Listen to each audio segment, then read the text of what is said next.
Hey guys, and welcome to LITTLEBLACKBOOK91.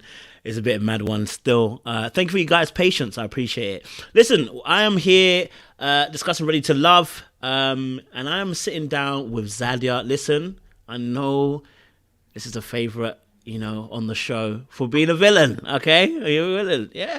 But no, I honestly appreciate you guys coming on here and giving us a bit of your time to come and discuss your journey, your experience of Ready to Love. How you doing today, Zadia?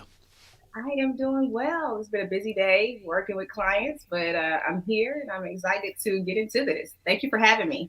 No worries at all. You're looking beautiful as well. Looking Oh, thank nice. you. No worries, Dude, man. I'm here at the famous Little Black Book 91, so Come on now. why not Come on come now. with my best of the best? That's right. Tell him again. I'm sure Yeah. people will be like, that's the best she can do. Listen, people gonna hate, but it don't matter. It don't matter. But we're here, and I'm excited to get into this with you. Thank you I for having me. appreciate it. I appreciate it. I appreciate it. They're already telling me to stop flirting. All right, cool. So before we get a start on, we want to make sure that you're actually human. You know what I'm saying? We want to make sure that you're not an android or a robot.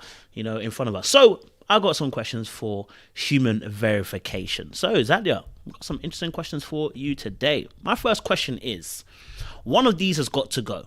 Okay. Janet Jackson, Queen Latifah, The Brat. One of them's got to go. Oh, the brat. Wow, you said that fast. Seriously. You, yeah, no. I mean, I love the brat, but we not getting rid of Janet, and we're definitely not getting rid of the queen. Okay, okay. I rocks with that. Another What the question. brat sings? What I Oh, rock?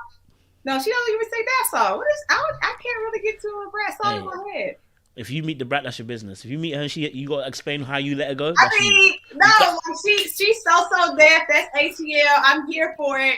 But when we talk about like impacts that people have had on my life, Queen Latifah and Janet, hands down. Okay, that's fair They're enough. superstars. They're like movie stars. They Queen Latifah had her own talk show. Like, yeah, no, we can't get rid of it. Levels. All right, I appreciate it. I appreciate it. If there's one person that you could personal train, an athlete, who would it be? One person that you could train, personal train. What athlete would it be? Simone Biles Ooh. or Simone Manuel. I actually have two. So Okay. two Simones. Okay. I swam growing up. I swam from the age of 5 to 19 Sick. competitively.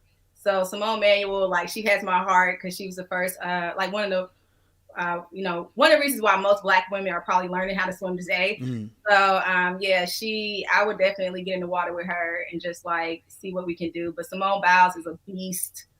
She's like She a is. freak of nature. I mean, just watching her do the things that she does, I'm just like, my God in heaven.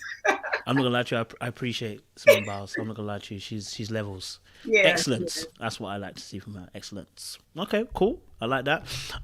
Favorite color. So my favorite color is black, but black is the absence of color. So if we can say a color, like I tell my nephew all the time, golden. He says Golden. golden. I say yellow. Okay. But he's like, Yellow. oh, Yellow. her favorite color is golden. So yeah, Golden. Okay. I like that. Favorite number. living my life like it's golden. Living my life like it's golden. Favorite number. So my favorite number is 15. I was born on June Mm. 15th, so that's You're in June as well. yeah. I'm a Gemini, Zaja. down. My next favorite number is 12. I'm the number 12 on my line of Delta Sigma Theta. So Okay. June 15th, 12. My mom was also born on June 12th. So that's Okay. a number that sticks with me. And, 12 is a very powerful number. Yes, it is. Number Mm-hmm. of government, number of establishment. Yep. I hear what you're saying. Okay, cool. All right, it's good that you're June. I'm June as well. I'm June 24th, so Okay. Yeah. Okay, June, baby. Come Oh, on. come on, come on. You a Really know. Cancer, so you a little emotional, but I'll let you pass. You today. How are you coming at me for cancer? Well, are you Gemini? Yeah, I'm a Gemini. The less said, the better. The Okay. less said, the better. Okay. Final question. No, final two questions. iPhone or Android? Oh, iPhone all day, baby. I think I've actually been manipulated and controlled by Apple Mm, because I mm. have Apple everything here. I have my Apple Watch, my MacBook. I have a lot of Apple stock. Shout out to them because they're up. Yeah, no, iPhone all day. I understand the power of Androids. I've had a couple of Androids in my with working with other businesses. So I know that you can do Excel spreadsheets and all that type of stuff on there. But I like my stuff looking sleek. I like how Apple just comes out with all these very pretty products that make me want to just use them, as well as simple. And I don't have to do all these widgets and all this other stuff that. Wow. How you coming for Android like that with the widgets? I'm not coming. Listen, for each, to each his own. Nai has an Android. I have an iPhone. We communicate on WhatsApp. Look, this is green bubbles. Sorry, Nai. I'm not here to diss any Android users. I understand y'all like to do all the extra stuff.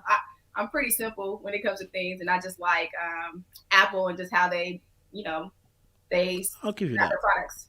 I'll give you that. I'm not a problem with that. I'll give you that. And final question: cereal or milking first? I don't eat cereal, but if when I used to, we actually used to eat it with orange juice.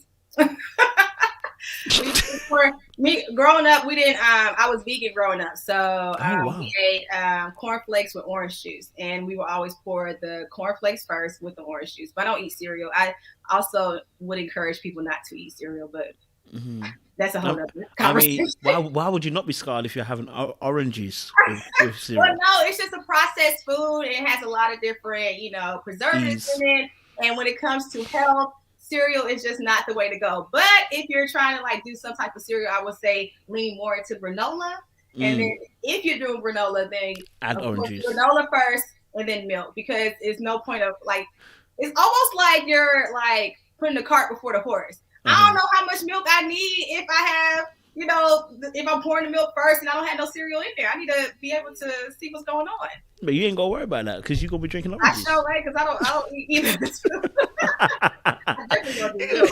You're gonna be drinking orange juice with it. Have you ever tried cereal with champagne? No. I have not tried cereal. This is when I've never tried it myself, but I saw someone in university try it. Those were hard days. You know what I mean? They were hard days for some people. So. Oh, but how they get champagne? Champagne is not cheap. Baby, that's the hard days when you spend all your money on the champagne and don't spend on products. I'm not knocking anything. Listen, at the end of the day, I grew up and it was an easy feat, in my household. So I know people do things to get by. So I'm appreciative of what my parents were able to do. And during that time, I didn't think it was anything wrong with it. Hey, listen, I hear you. What happens in our households? Listen, the stuff that I do sometimes, I'll be, yeah. Let's set the bad. Now, I would hope that at this time of your life that you would let that go. Baby, no. He said, "Nah, I'm gonna still eat. Listen, I eat Special K with cream crackers and milk. Listen, it slaps. You guys need to try it. Cream crackers with it's plain cream crackers, not cheese.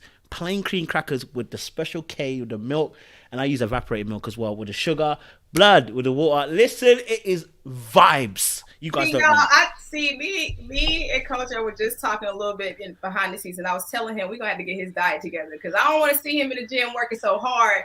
And then he's not seeing the results he wants to see because his diet, he's over here drinking evaporated milk. Baby, listen, you need to try it. I'm telling you, it'll do wonders. Let it go. Let it go.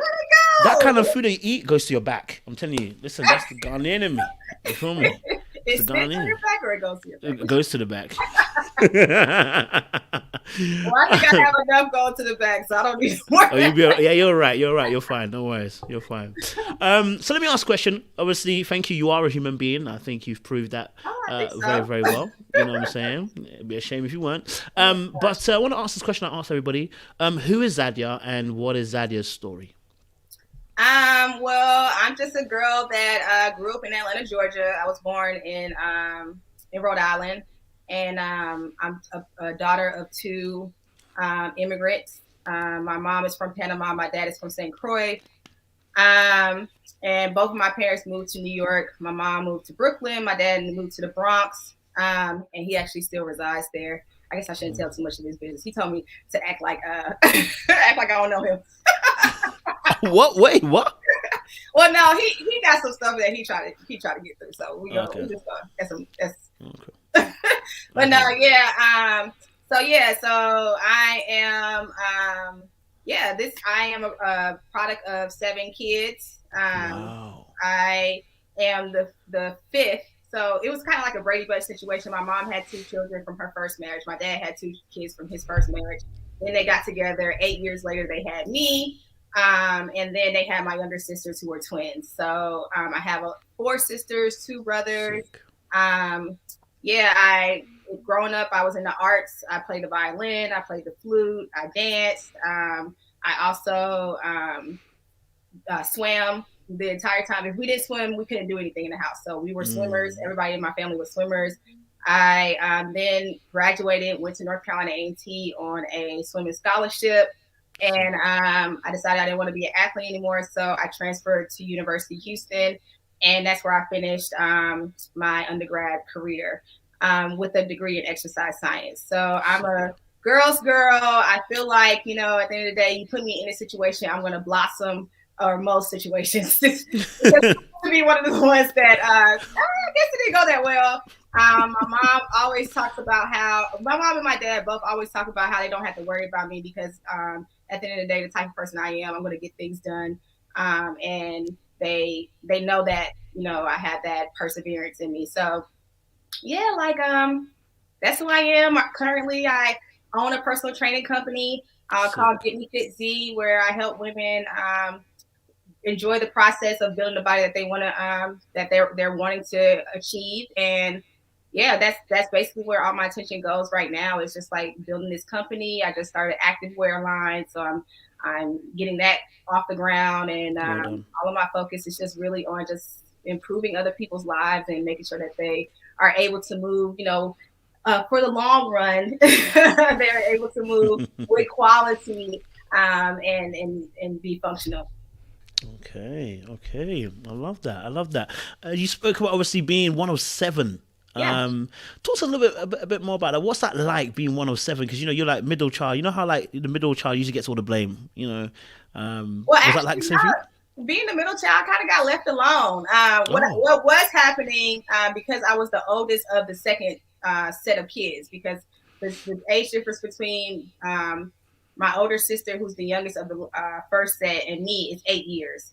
So once she graduated from high school, I was 10. And I had like I had to take care of my younger sisters who were 8. They're 2 years younger than I am. So everything that they did, I got in trouble for. I hate that. They used to sneak out to do Halloween because we didn't celebrate Halloween. They used to sneak out and do Halloween. I used to, I would stay back home and just watch TV and just read my books. And once they got home, my mom would find out and she would whoop all of us. Like we were all getting in trouble for it. So I really was, to a certain point, well, to a certain time, I was probably like very non-problematic. But then my parents separated, and then, you know, I definitely had some growing pains through that. So I probably gave my mom a run for her money for a short period of time. I hear that. But being the middle child, to both of my parents, I just kind of find myself just in a space where I'm constantly just taking care of myself. But I do have some great older siblings and great younger siblings that we're always in touch. We have our text group and we always communicate. But it's like me and one of my brothers, like they probably don't hear from us the most because I'm usually in my own world doing my own thing, and then I try to like get back into it whenever I know that I've been gone for too long. Wow. What's it like then? Tell us a little bit about what's it like being in a blended, because that's a bit of a blended family, right? So, like, what are the challenges? So yeah, some people call it a blended family, but I didn't feel that way because we all grew up in the same household. So it wasn't like, oh, you're this person's daughter or you're this person's son. It was literally like, this is my brother, this is my sister, no halves, no, none of that stuff. And as we've gotten older, we've gotten to know everybody's family to like just call everyone a family. So growing up, it was literally like my older brothers and sisters were like a second mom, second dad type of situation. They watched me most of the time, especially my older sister. Shout out to my older sister, Gio. She literally has taken care of me like all of my life.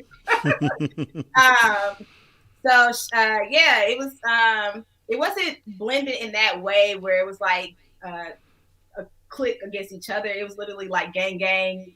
It's all of us together. Like we all we got, and that's how we are now. I do feel like sometimes when we come together, like during holiday season and stuff, like everybody kind of assumes their position of when we were younger. And it's like, oh, you got my older sister, she's the mama bear. You got my brother who's like, okay, I'm just doing my own thing. You got my other brother that likes to just, like everybody has their character that they play when we come together. But it's always fun. I have two of my siblings that live in this area, so we get to see each other all the time. And then I have another sibling that's actually moving to this area soon, like Saturday. So we're super, super close. Like when I say I'm super family oriented, and if you can't get with my family, like if you can't come into my house and chill with my family and nobody says anything bad about you, then that means that you're not the one for me. So damn. No, yeah, it's definitely family approval. It's definitely like Godfather type. Kiss the ring.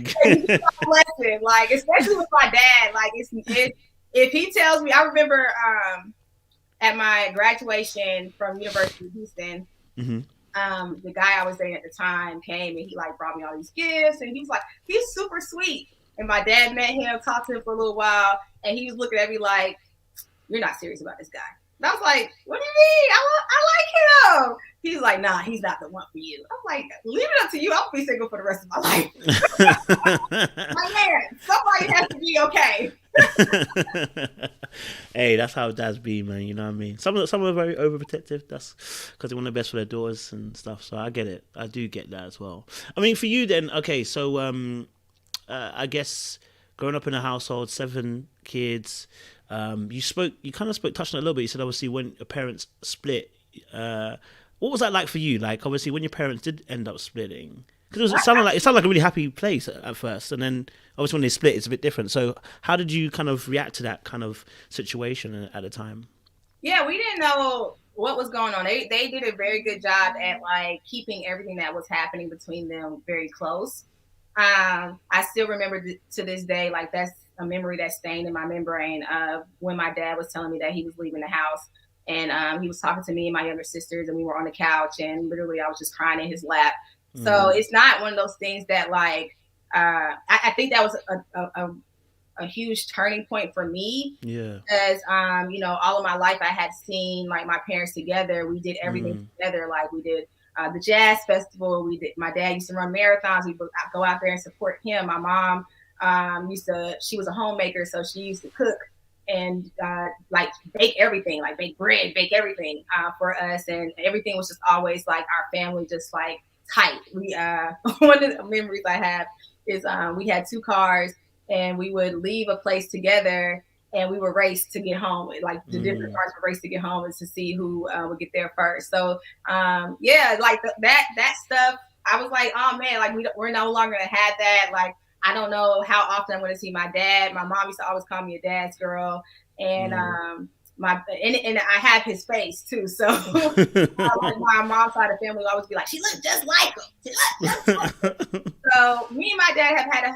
had to have a lot of conversations to get to a healthier place. Because it wasn't like you hear one side of the story and then you hear another side of the story, and then you really realize like these are 2 humans that were trying to like live their lives and like become their best selves while they're raising all of these children. That's a lot. I think about myself now at the age of 36, and if I would have had by that time my mom had she had all 7 of us, and it's like, well, who would I have been with 7 children around me? Like, that's a lot of energy, and I'm just like, my God, like you are very strong. My dad as well. Like he was taking care of the family while my mom was having babies, so it's definitely one of those situations where I know that I don't want to bring any children into this world unless we're going to have a family unit, and it's going to be one of those things where it's like till death do us part for me. And that's not even like a crazy way, but it's just like we're going to have to work on this situation to make it last forever. Like I can only get married to a person if I know that I'm willing to put in the work, and I know that he's going to have the capacity to put that work in for us to have longevity, for the rest of our lives, not just for me, but for the kingdom. Like at the end of the day, it's like we're not getting married just because we want to be with somebody. It's for us to bear fruit, and you can't your fruit start to spoil if you're not able to work on you all. So that's very important to me. Love that. For you then, because obviously you're a bit of a daddy's girl and everything like that. What was the impact for you then? In that season, because for a young lady like yourself, how old were you when your parents split? If you don't mind me asking. I was 10. Whew, you're young. Mm-hmm. 10. That's, I mean, seeing things going smoothly and then it doesn't work out, and then you're young as well, trying to figure out how things are. I mean, for a young lady like yourself, what was the impact for you having to navigate that period of time? I mean, it was tough. It was a lot of emotions. I wish we would have been talking about therapy like we talk about it today. Like at that point, both of my sisters probably need to be put in therapy at that point. Like, it was a lot of first everything changed in the house, right? So now my dad is gone. My mom now has to start working because she was usually the person that would be home and with us the entire time. And we literally went on a whole spiritual journey after that because I grew up Muslim. Wow. Yeah, when my parents separated, my mom literally started religion hopping. Hey, she's trying to find it. I hear it. I hear it. She's just trying to find her God. Ain't no problem with that. She was trying to find something to hold on to, and I completely understand. I was in a 6-year relationship, and when me and him broke up, I literally was like, yo, I have to go sit down and talk to somebody because I don't even know who I am without this person.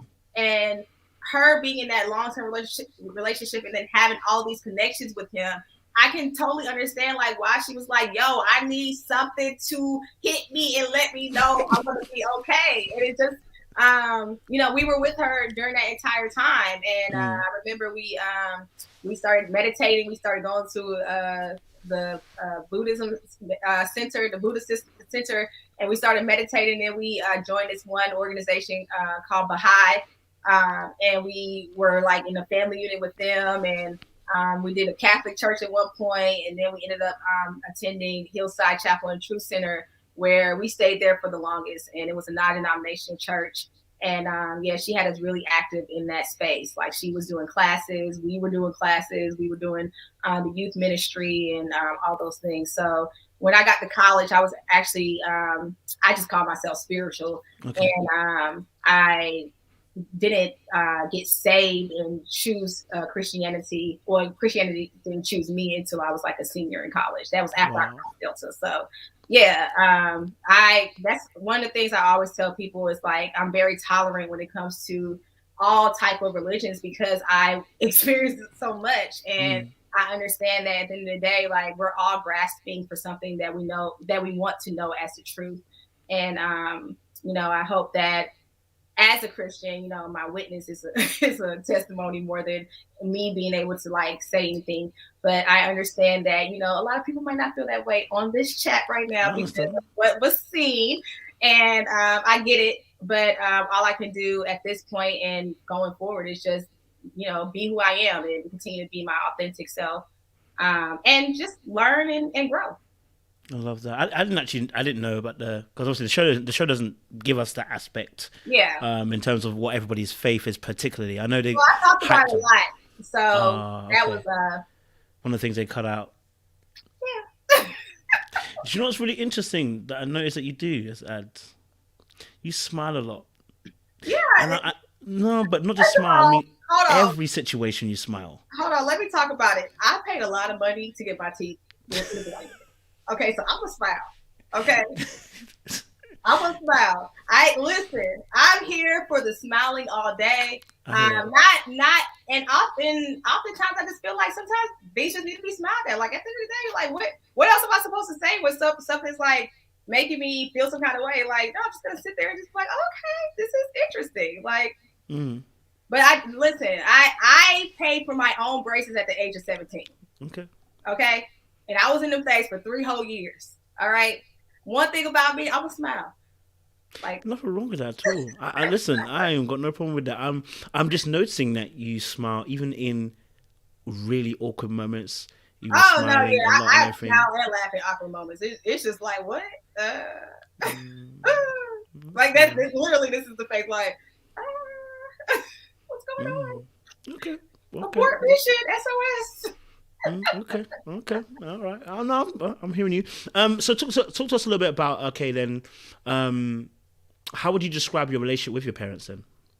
So I talk to my parents at least once a week. My dad is like a world traveler now. I don't know. He was supposed to retire during COVID because he works in the medical field, and COVID for older people, so, that was like a high risk. So he was ready to go and be gone.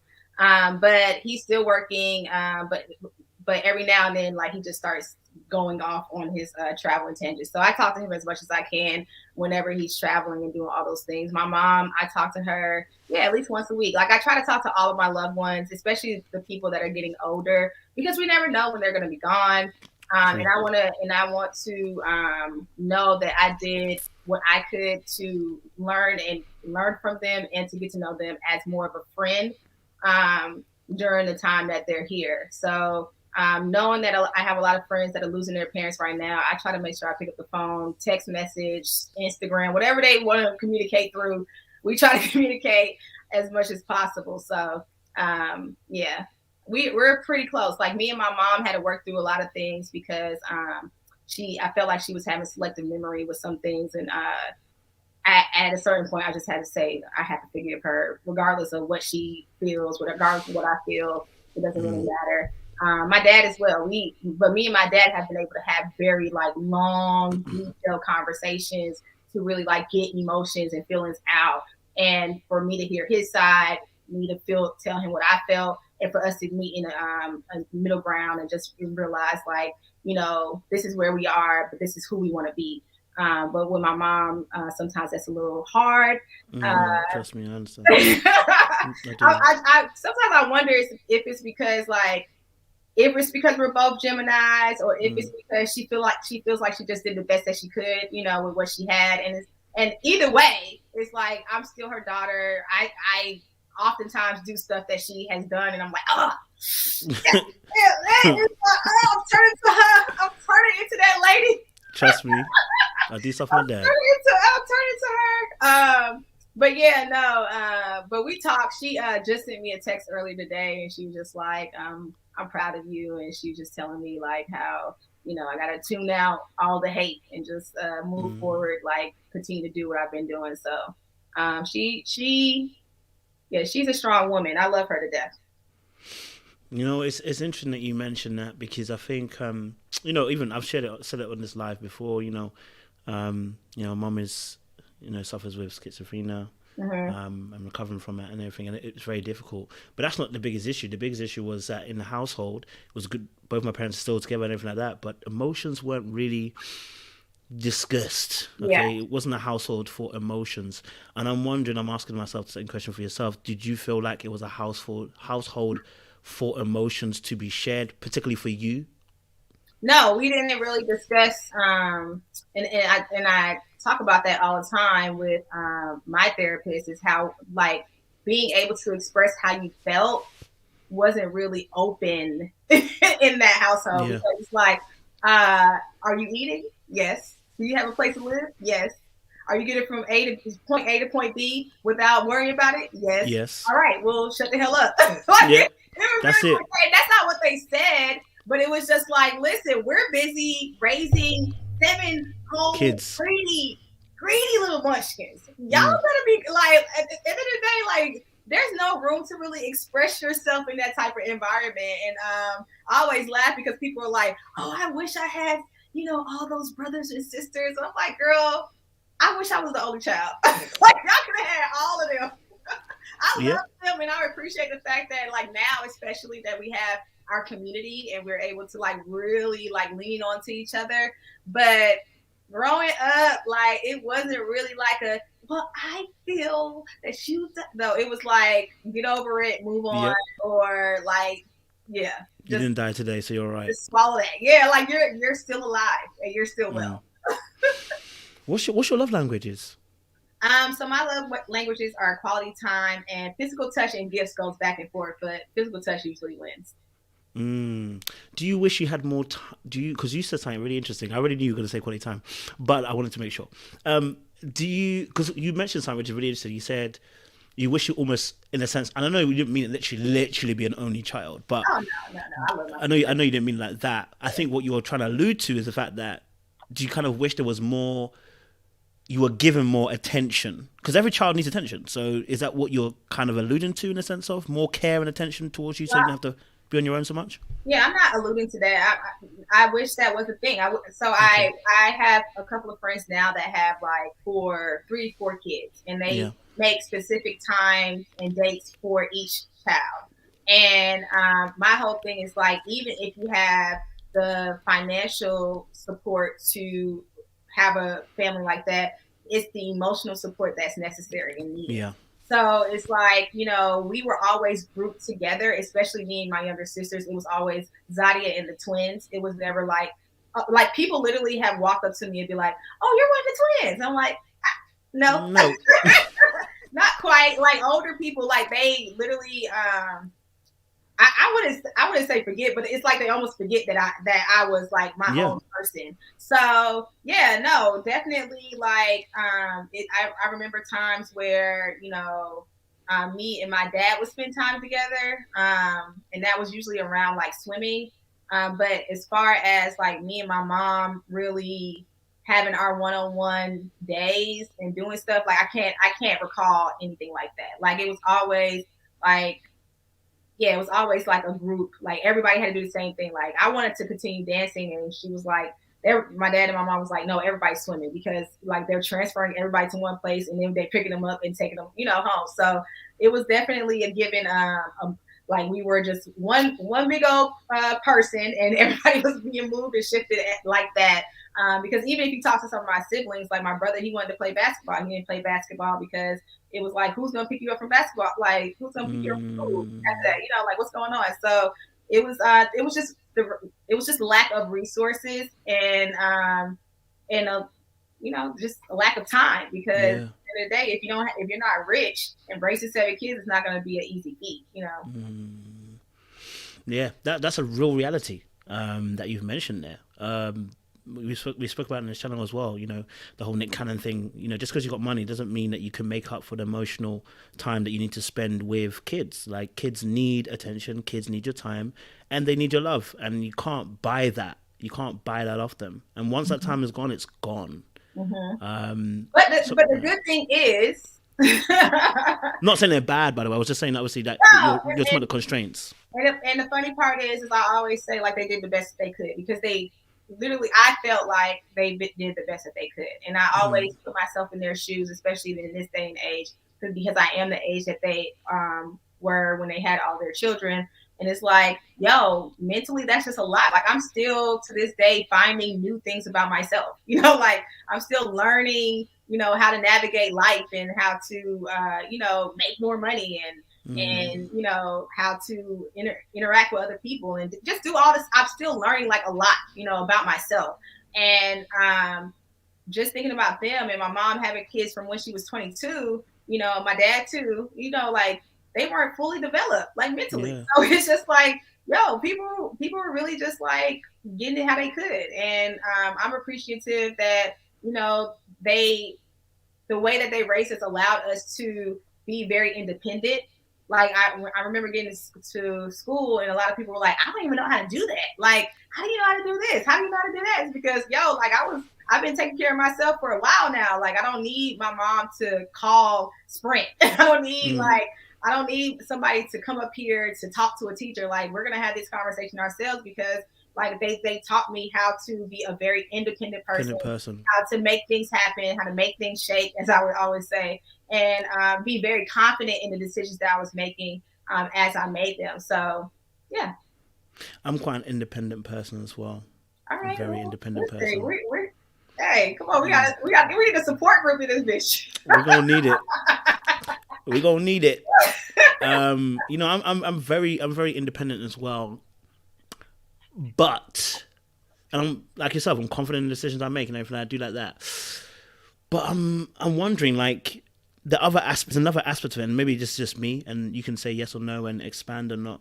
For me, it's like, even though I'm that independent, I realize that, man, it's tough, because then I become, the word is prideful. that I get sold in my own decision making that I can do everything by myself. But I realize at times that also stops me from asking for help if I really need it. It's like I'm just going to get it done. So I'm wondering if that's something similar for yourself, because as a young black woman as well, being a black girl, growing up, like I said, experience what you've experienced. We haven't even spoken about school and how you had to navigate that actual experience as well. Growing up independent, having to be on your own, I'm trying to figure out like what that is like, from your side of things. Because as much as you're independent, I wonder if that's also an aspect to you as well.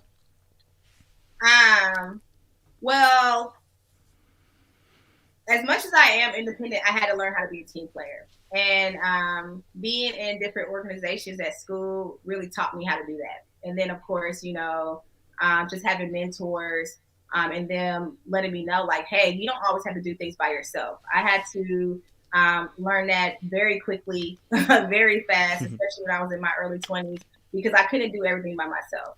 And, with that, it's just like, yeah, you grow up as an independent person. I am very confident in who I am, and that's never going to change. But I also know, like, hey, I cannot do, especially when I'm trying to go far, I cannot run by myself. I have to run with others. And a lot of things that I've done in my life, like being a member of Delta Sigma Theta, being the leader of, I was the president of NAACP when I was at University of Houston, running my own business now. I know, like, yeah, girl, you can't build a website, so you're gonna have to pay somebody to do this. I hear you. Also, you don't like doing, administrative work, so you need to pay somebody to do that. Like, I know that, especially just in my now late 30s, child. Oh my God, you're good. I know that, like, we need each other. Like, I need you, you need me. Like, we're not here to be alone. We're not here to do life alone. And although I know that, I'm good. I sometimes feel like I'm good by myself. I understand that I need people, and I know I often need to ask for help whenever I need it. So I have no problem with that. Huh? Is it easy to also help, Zadia? Is it easy for me to ask for help? Absolutely. Okay. Absolutely. Like, I had to get to that place. Like, it wasn't always easy for me to ask for help. Like, I remember being in college and working like full time while going to school full time and still trying to get things done, and not letting anybody know, not even being transparent and vulnerable enough to let people know I needed help. And that definitely weighed on me. And it got to a point where I had to learn, like, listen, you ain't gonna make it too much longer if you keep thinking that you all you got, because you're not all that you have. So oftentimes I do sometimes need to be reminded, but it's not one of those things where it's like I'm walking around like, oh my God, what I say is right, you're wrong, I don't need nobody, like, it's not like that. No, it's definitely like, hey, so I'm not gonna be able to deal with this. Like, even during this process, right, it was times where I've called, like, Camille, I've called Mumen, I've called Naim, and I'm like, yo, I'm not okay. Like, I am not all right now, and I need some help. I called my sisters, I called my mom, I called my best friend. Like, people know what I have going on, and I talk to them about it, and they come to my rescue, and vice versa whenever it's needed. And I think when I finally learned that lesson when I started therapy, like, years ago, and my therapist was like, you need to pick a circle of 3 people that you talk to whenever you get, like, in this sad place. Like, you need to talk to them and let them know, because I was like, entrepreneurship is a very lonely journey, especially when you're running your business mostly online. So I had to, like, get to a place where I had to, like, oh my God, no, I need people. And she told me, she's like, you're not here alone. So get your inner circle, talk to those people, let them know what's going on, and move and find ways to, like, get out of that space, that headspace that you were in. So yeah, it's not, I'm definitely, like, not one to walk around thinking that, I can conquer all. I know I can't. I'll be the first one to tell you, life is not easy. Yeah, I don't want to struggle. I don't want to be by myself. I don't want to take it all on my own. I'm a Black woman that needs to be saved. Yes. I hear that. I'm a damsel in distress. I hear that. Listen, I'm I with am that. not prideful. No, no, no, no. I'm not a strong, independent Black woman. I'm canceling all that. Listen, come save me. Hey, I'm with that, man, 100%. So you said obviously about therapy. Why did you decide to go to therapy? What was your reason for going to therapy? Because we talk about therapy all the time now, like in this modern day and age. But what took you to therapy then? I actually had I was dating a guy. We were like in a situationship, so it was like I hear you. always. It wasn't like we were like, oh, it's a couple, but like we loved each other. And he called me. This was February 2017. It's February in 2017, so it was February 6th, 2017, and we had this long conversation. It was almost like he was wrapping things up, like I love you, Z, this and the other, like you've always been a great girl, like we've had great times, this and the other. I was like, why are you talking to me like you about to go somewhere? And next thing you know, I got off the plane in February 12th, 2017, and he had died in a house fire. And first I Sorry to hear started that. like, huh? Sorry for to hear that Yeah, again. So condolences. that broke me down. I was in bed like crying for days. Like I did not get out of bed. I got sick. Um, I managed to get myself together to go to his funeral. But then when I came home, like I literally did not leave my bed for like a month. And after that, I started like working out as hard as I could. Like I was probably, when in terms of look, I probably looked the best that I have ever looked, because I was literally getting it. Like I was like, I got to get my life together. So I was trying to find some type of control.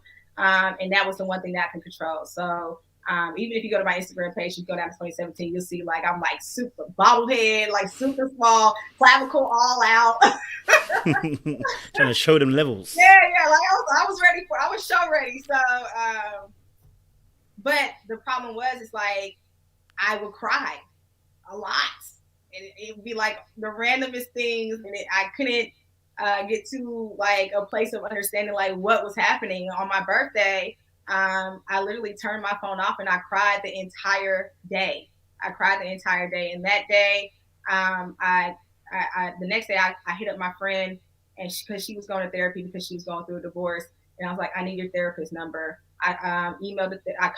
She gave me an email. I emailed the therapist, and then the next week I was on the therapist's couch on Friday, and every Friday after that I was on her couch, and literally it was like water. I couldn't even do anything after her sessions. It was waterworks for like a whole year. And then I finally got to a place where we were like able to move its transition to the next level of like, oh, okay, we can do bi-weekly. And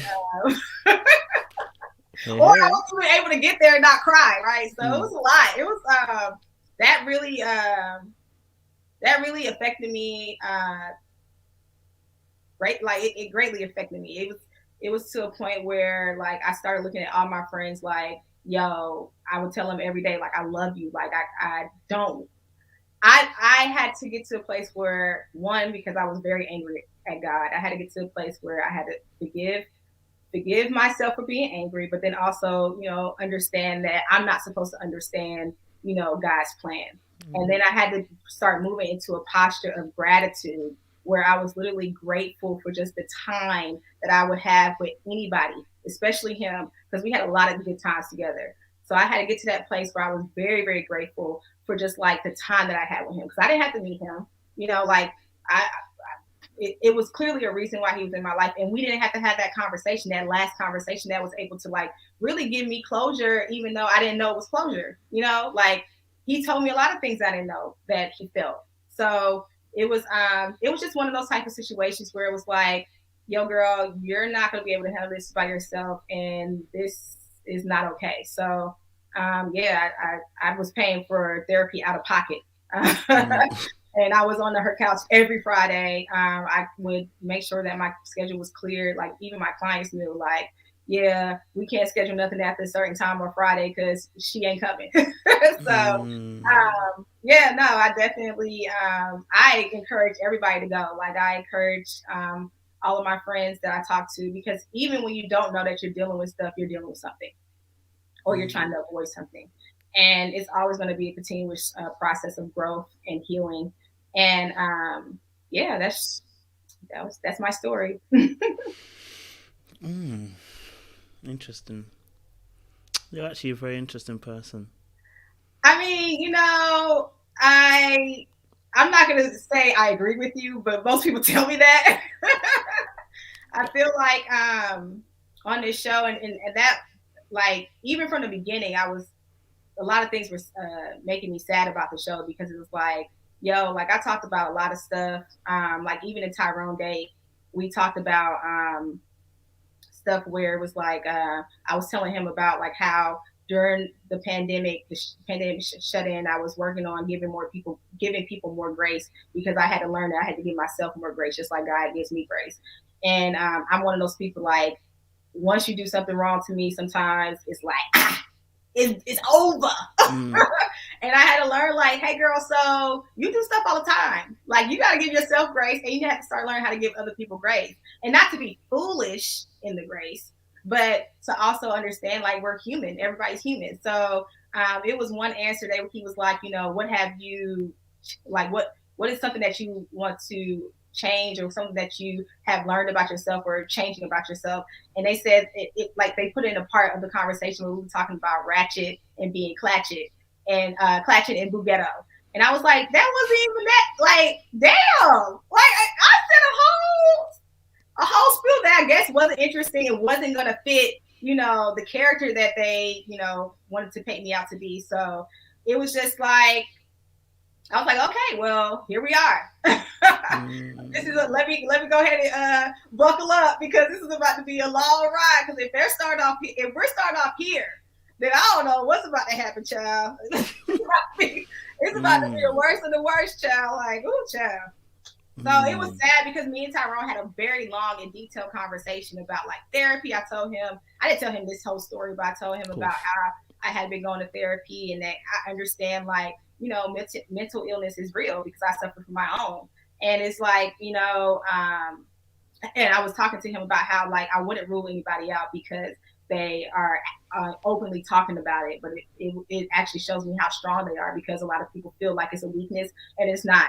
It's literally your brain just having a chemical issue, and now you have to just rewire it. And we all go through so much stuff that causes us to be traumatized, and we have to rewire our brain to start looking at things, you know, differently. This whole process was very traumatizing for me. And I have had to sit and, like, rewire. Like, it had me believing I was a crazy person, and I was mean, and I was a bully, and I'm like, yo, what the hell? Like, I know. It literally had me like, now what did I do? Like, what? Well, you're gonna have to answer that question. What did you do? No, that's the whole thing. Like, I never. So for me, and just thinking about, like, the whole filming process, like, and actually having conversations with a few people, right? So I had a couple of conversations, and I asked, you know, that somebody was like, you don't think you were a mean girl? I was like, what did I do that was mean to you? They were like, well, you tapped Dante on the, okay, but what did I do that was mean to you? And the person was like, I mean, I was like, I didn't want to say the person's name, but I was like, we haven't had a conversation. It was always just a hi and bye situation. And she was like, well, you befriended these two people. And I was like, yeah, I befriended those two people because we were in close proximity. Like, we were always at interviews. We were always together. We were always talking. But it's like, if you haven't gone out of your way to talk to me, and then I haven't gone out of my way to talk to you, that doesn't make either one of us mean. It just makes us not, like, non-compatible people. Like, we're not trying to get to know each other. But I feel like, for me personally, being mean is like being malicious towards people, like actively doing things that, you know, will hurt a person, actively saying things that will hurt a person. There was none of that. You know, like, a lot of people were like, I heard this, I heard that. And I was like, hey, so for me, as the type of person I am, Kojo, if you hear something that I said about you, come talk to me, because I'm going to let you know, yes, I said it, or no, I didn't say it. And yes, I said it because of this, or no, I didn't say it and I don't know where they got that from. Period. We can have a conversation about it. Because one, we're adults. Two, life is short as hell. Like all this stuff is petty and silly in my mind. But then also it's like we can clear the air. It's not like I don't have hate towards people for no reason. I don't sit here and like think about people. Like if you're thinking about this on a consistent basis and this is taking energy from you and taking time out of your day because you have this going in your brain left and right, I want to free you of that, because I would never want anyone to sit here and be tortured because they thought I said something when it could have easily been cleared up. Okay. I'm hearing you. I'm gonna tap back into that. I know that people are waiting for Ready to Love, but there's something's not quite adding up, and I'm gonna get there. It's gonna get there. Okay. So I want to ask another question. You spoke about, obviously, for you, like when someone does something wrong, like the first time, sometimes it can be a case of like, you know, I'm gonna cut you off, kind of thing, right? Was that correct? That what you said? Yeah. Yeah. Where does that come from? It's a protection mechanism. Like I can tell you that now. Like I feel like I need to guard my heart, and it's been I've dealt with a lot of foolishness. I was in a 6-year relationship where a dude cheated on me like 3 times, and the third time I had to finally realize I was worth like my worth. I was like, oh girl, I had to really get into that Black woman empowerment moment. It's like, hold on. If you keep letting this happen, it's happening because you let it now. The third time, shame on you now. But no, it's definitely one of those defense mechanisms where I feel like I have to guard myself and I have to like be my own, soldier. And at the end of the day, I know that everybody has something that they're dealing with, but I honestly feel like a lot of people like hurt people. Mm-hmm. And because people are not dealing with their own stuff, then yeah, they're going to hurt you. And then you have to decide whether or not you're going to want to keep, that person in your life or not. Since, now that one of the things that, sitting in the house and for a very long time that we, during the top of the pandemic, it was just like I had to, and the guy that I was dating at the time actually put that mirror up to me. It was like, oh yeah, no, this is something I need to deal with. Like he's not doing certain things on purpose. It's just the way that he was raised or the way that he grew up or him not knowing that, that's okay. And it's just like, okay, so either you're going to accept him for who he is and y'all move forward, or you're going to have to just let him go knowing that this is not really the person for you. So that was one of the things that really and then also it was just like stuff worked. Like, how can I sit here and ask God for forgiveness for things that I'm doing, sit here and accept the grace that he's giving me and not give it to myself, because I'm very hard on myself. Like, to the point where sometimes it's like, hey girl, you okay? But then also understanding that, people are going to people. And your job isn't to sit here and judge the person, but it's more so to try to understand. And that's where I've had to move to. So it's not, I don't do that now where it's like you do one thing to me and it's like, you're gone. But I'll ask questions like, so help me understand like why, you chose to go this way, or why why this was something that you decided to do. So we discuss those things all the time. I'm gonna ask a slicing question. What's it like? What's it like being in the shadow of twins? Well, I'm not in the shadow of twins anymore. But at the time, it didn't feel good. I feel like this is a therapy session. But no, girl, I want to get my coins. So you better pay me after, Jax. I'm trying to because I want to get to the bottom. That's why I'm trying to understand.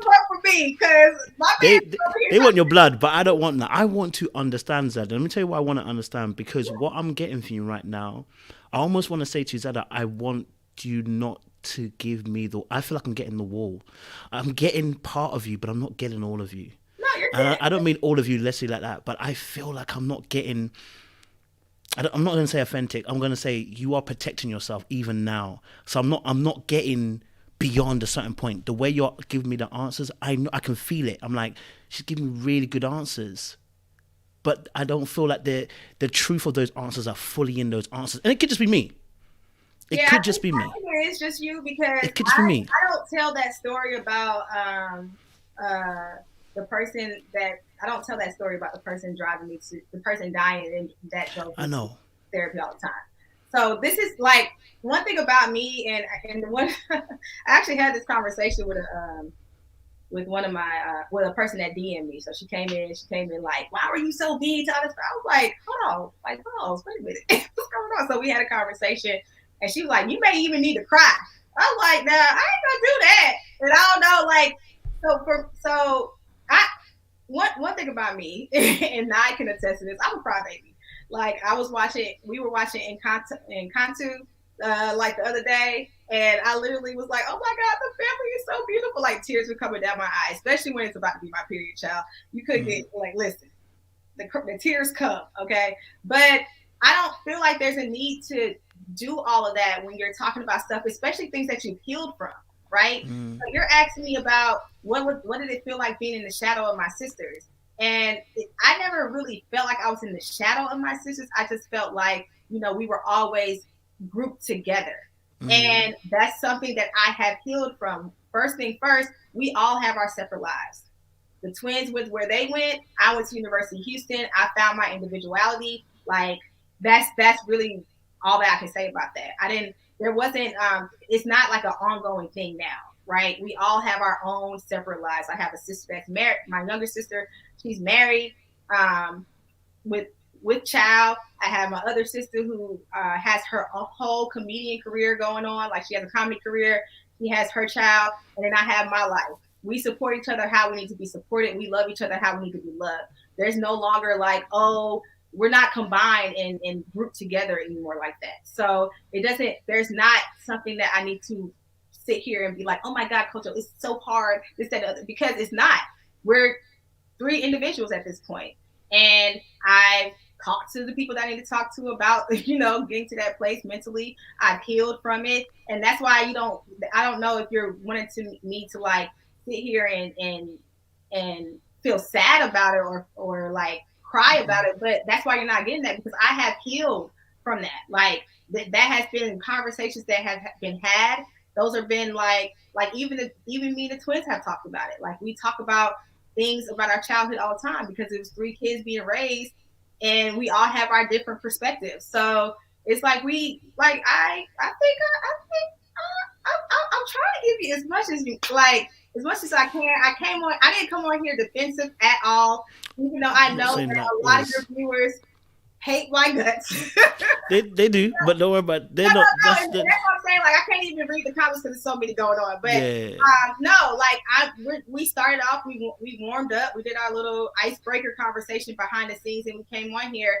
And what I told you was, I was like, and this is something that I truly believe that all people should be. I'm going to be as transparent, as authentic, and as vulnerable as possible on this platform. Like, I'm bringing myself, and there's nothing more, nothing less. Like, if I feel like something needs to be added to it, I'll let you know. But I feel like if you ask anybody about me, and the people that know me, they would be like, yeah, that's Zadia. No, I actually wasn't expecting tears. I'm not expecting you to cry and break down. That's not what I'm. I feel like some people want me to, though. Like, yeah, some people do, but that's not what I mean. I'm trying to find your vulnerability, and I'm not getting it. Okay. That's what I wanted to say. That's the word I want to say. I'm trying to find your vulnerability, and I'm not feeling it at the moment. Right? So this is why I go through all these questions. The questions are to try and get a more vulnerable side of the person, so we can understand you on a deeper plane, right? So you've told us some stuff, and I appreciate. I just don't. I know there's more, and I'm not talking about stuff. I'm talking about vulnerability, and I feel like I'm not getting it. I'm only mentioning it because I feel like that maybe this is maybe it's just me, but that's how I feel like you may you may show up a lot of times, and maybe that's why on Ready to Love, What? it shows up like that. Because you don't show up as vulnerable at any point in time on the show, and that's probably the show trying to be facetious as well and try and create a character.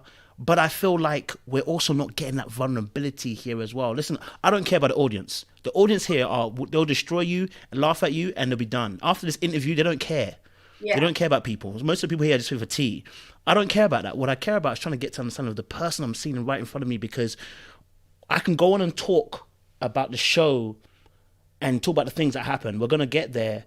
But I'm trying to find out, where is this coming from? Where's the vulnerability of Zadia? Because I'm not feeling at the moment. So I may be wrong, and maybe you can correct me, but that's how I'm feeling right now. Mm-hmm. So you're trying to build that bridge. I'm trying to sad. Well, I'm trying to build it with you too. Like, I don't know. Like, I don't know. I feel like I am being very open right now, and like, let's just keep talking. Let's see if we can get to that place.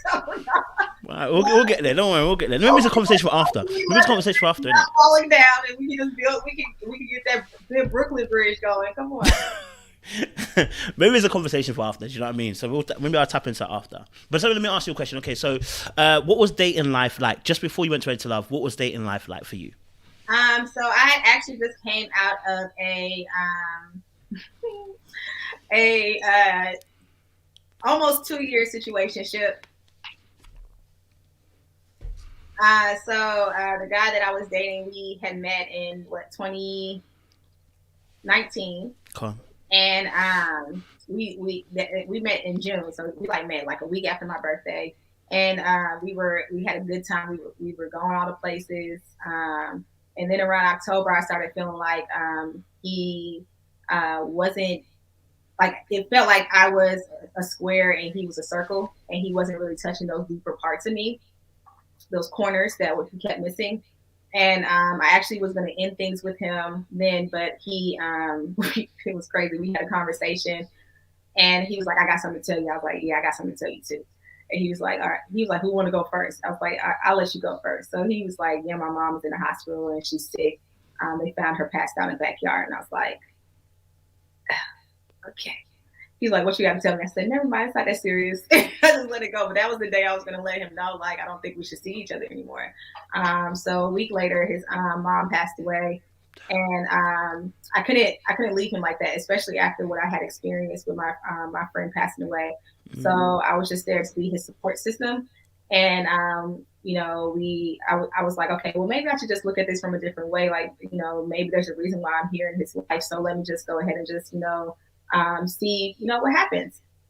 So we got through the holiday, got through the top of January and Valentine's Day.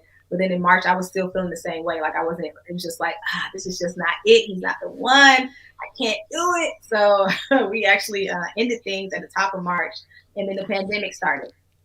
But then once the pandemic started, everybody was quarantining. He doesn't have any family here. And I had, me and my bubble, me and my sister, my brother, and my roommate at the time. And I was like, you can just come into our bubble. Like, we'll make sure that you're good. Like, I don't want anyone to be out here and feel like they're alone. So he stayed in the bubble. And I was like, okay, well, I started seeing something different in him. I was like, oh, okay, well, like, maybe it's me. You know how you just say, you're like, maybe I need to do better. So I was like, okay, let me just see. But as soon as the doors of DC opened again, he was back to the same things that he was doing prior to the pandemic, and it just wasn't going to work for me. We just lived 2 different lifestyles. So I ended things with him like 3 months before Ready to Love. And yeah. Mm. So I didn't date anyone. So I had started dating somebody else in between that time. But that wasn't going anywhere either. So he just seemed like he was unavailable emotionally. So I was just like, all right, so yeah, I gotta go back to the drawing board. Let's see what else can happen. Okay. So when I applied to Ready to Love, it was actually because a homegirl of mine. We watched the show, so I've watched all 4 seasons prior to our season. And we would talk about it, and we'd be like, these folks ain't ready to love. These folks ready to be like ready for exposure, ready for everything else, ready to love. So she sent me the flyer that I guess she found a homegirl of hers sent her or whatever, and she was like, you should apply. I was like, girl, they not gonna accept me. Like I ain't got nothing for nothing or to do on this show. So I applied. I sent the email. I got a call back immediately. Then next thing you know, everything just started escalating. It didn't even give me time to really process what was happening. I was just like, okay, well, that was fun. Like, next, that was fun. I'm really like a big fun person. Like, I love having a good time. Like, when me and the client were just having a conversation, and she was talking, we were talking about love languages, and she's like, you know, a lot of people probably feel like you're their best friend because like you are just like, we like to have a good time. And I was like, yeah, no, I love having like you say, hey, Zadia, come here, we about to have some fun. I'm gonna be like, as long as nobody's dying and ain't no drugs being used or like outside of like weed, then I'm fine. But I don't want to be around the white stuff or nothing crazy. So no, yeah, I'm here. I'm always down for a good time. And yeah, so when it started escalating, I was like, okay, next thing you know, I was in this 2-hour meeting. Next thing you know, I was in this 2-hour psych eval.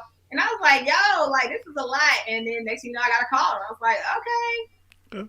And even then, I was still like, do I want to do this? I don't know want to do this. Okay. So you said you, just before you went into the show, you described a situationship. Yeah. So we were dating. So the reason why I call it a situationship, and I say that because we never sat and had a conversation about what we were or what we were doing. Okay. It was always just like very open. And I wasn't going to take the lead on that because I don't really feel the need to do that when I'm dealing with a guy that knows what he wants. Okay. So if I do that, then I know that it might be, you know, he might not be looking at us and we think like it's probably just an eye. Like I'm having fun right now, so yeah, I'm gonna enjoy myself. And it's like, okay, well, if that's where we are, I'm not sure, and it's not verbally communicated, so it's just gonna be what it is, and I'm gonna have to just like move the way that I want to move. But I mean, I imagine you're quite, you know, to the point. You know, you don't like to waste time, I'm assuming. Why did it go? Oh, that's not the case in my daily life, unfortunately. Oh, okay. What do you mean by that? Oh, this might be the bridge. This might be the bridge. What do you mean? And what do you mean in dating that doesn't translate? I'm surprised. No, okay. It doesn't translate in my dating life because, and honestly, I don't know why. Like I said, I'm always here for a fun time. And if I'm vibing with somebody and we're having a good time, I'm not going to really ask too many questions, especially not apply pressure to make them choose me. It's just going to be like, okay, like if he wants me to be in his life, then good. If not, I'm going to keep my options open. And that's how I move. Y'all saw a little bit of it on the show, unfortunately. I was definitely, I'm definitely a person that like, if we date, I'm a date. Okay, so unless you be like, hey, Zadia, I want us to be together, to me, I'm still single and I'm still ready to mingle. And that's just like where I am. So, no, I don't believe, especially as a woman, that I should be going in and staking claims on anybody. Okay. I also feel like people people are to be experienced and not to be controlled. People are also like it should just be, if we're moving to that space, a guy knows what he wants and he'll let me know what he wants. So I don't, unfortunately, no, I don't, I'm not very bossy when it comes to like, I'm bossy in my entrepreneur life because I have my business and that's who I am as a person in that space. But I don't want to be the person that's leading a relationship. And I tell people that all the time. Like, I'm not here to tell you what to do and control you or anything like that. I want you to take lead. I want to literally sit here and be like, oh, he got it. We good. He said what he said, girl. Okay. Like I really like just like following behind a man and just being able to like sit in my femininity and cook and wake up on Sundays and cook breakfast and you know, he makes plans and we go there and you know, just all those type of things that just make it a very balanced relationship. I'm very traditional when it comes to relationships. I really feel like at the end of the day, a man should be a man. He should provide, he should protect, he should make me feel very secure. He should make me feel like, you know, there's no issue with me laying it all down and submitting to him in that space and being vulnerable to him in that space. And if I don't feel that way, if I start to see an inkling of, you know, excuse my French, fuckery, then I definitely will move around, or I'll keep my options open when I am with you. Do you think Dante offered that protection that you're talking about? No. Okay. It does make sense now.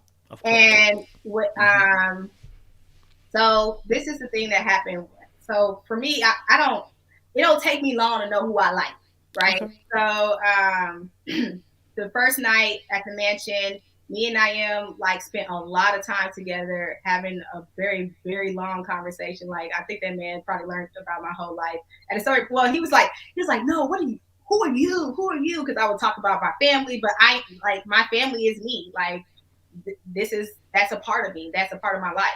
So like we spent a lot of time talking and having a really good time. Actually, we laugh about it because he says that like I asked him for his number because he wasn't sure that we were supposed to exchange numbers. But I'm like, no, I like you. I'm talking to you. Like we about to, this is about to be a thing right here. And then Dante actually like we started connecting later on, like I think at the brunch. That's when we started connecting. So the next day. But after talking to everybody else, I was kind of like, yeah, I'm good off the rest of these people. Like, oh no, Cornelius was another person. Like me and Cornelius had a really long conversation too. So it was like those were my three. Like I was like, okay, I'm good. But Naim made me the most excited out of everybody from the jump. Mm-hmm.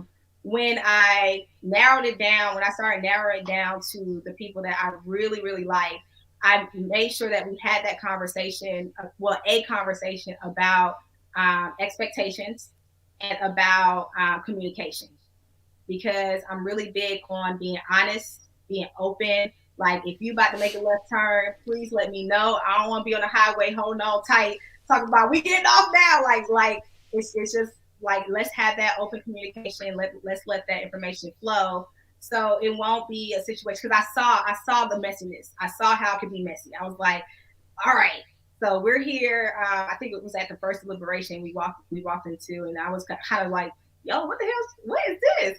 It was like everybody was telling these elaborate stories, and I was like, oh, so this is what's happening here. So that's why I had that conversation with both Naim and Dante, because I was like, yo, like, I don't want to be a part of that. Like I was really trying to like figure out how to like make it a situation where we can respect each other but still enjoy the process.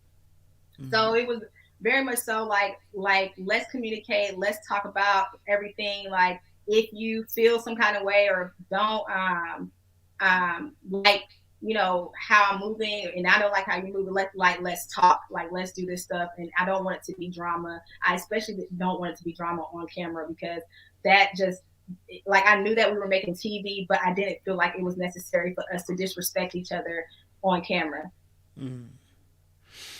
Okay. Since we're here, we're now ready to love in it. So since we're here, we can ask some questions now. My first question. But to answer your question, no, I didn't like it. Once time kept passing, it's people started to reveal themselves, and it started to show that, not saying that he's not capable of doing that with anyone, but he wasn't capable of doing it with me. Why not? Huh? Why not? I don't know. I didn't witness it until the X date, where I was sitting there. I walked in. I was the first person there. Me, him, and I want to say Shiloh. Is it Shiloh? No. I want to say his ex-girlfriend. I want to say her name is Stacy. or it starts with an S. I'm sorry, girl, my bad. But we were having a good time. We were there for like an hour and 30 minutes, Okay. talking, chit chatting, Mm-hmm. talking about all the things. She was telling me about her. We were connecting because she did fitness stuff in Chicago, so we were talking about that. We were talking about Dante, all this stuff. Then next thing you know, Shiloh comes in from behind me. I'm like, oh, yo, what's happening? What's happening? And I asked him, I was like, after this that scene was over, I was like, hey, did you know that she was coming? He was like, yeah. I was like, why didn't you tell me? Mm-hmm. He's like, when was I supposed to tell you? I was like, hey, so you could have told me at any time during that hour and 30 minutes that we were talking before she came. Like, Shiloh had a heads up because she heard my voice. She said she asked one of the producers, like, is that Zadia in there? And so she knew, like, she was coming in and she came from behind. So it wasn't, like, it literally caught me off guard. And I'm like, yo, why didn't you just give me a heads up? Like, it would have been the other way around. I would have made sure you knew, period. I don't care what nobody say. And it was just, that was the first sign. I was like, okay, well, this might not be something that he can do with me. And I'm gonna have to readjust my, like, how I'm viewing this whole situation. Kind of getting it. Let me ask a question. But did he know that Shiloh was definitely coming? Yes, he said he knew. So he knew. He didn't knew. let you know. He knew. The ex knew. Everybody in the room knew, but me. Okay. And he didn't let you know that she was coming. Cameraman knew. The assistants knew. Everybody knew, but me. Okay. And obviously, then Shiloh comes in from behind, and you feel blindsided.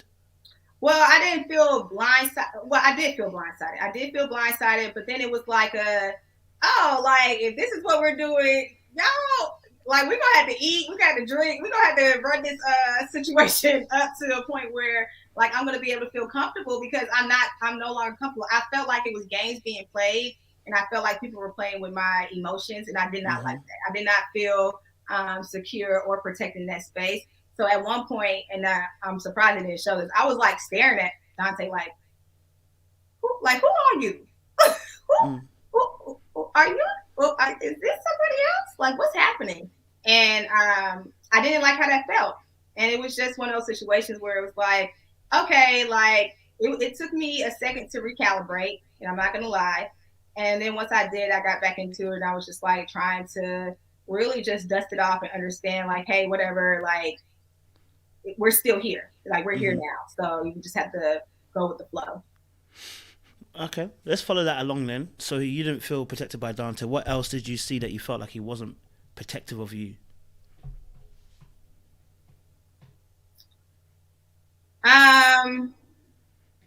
Well, then it was a situation where it just what the communication started, like, being shorter.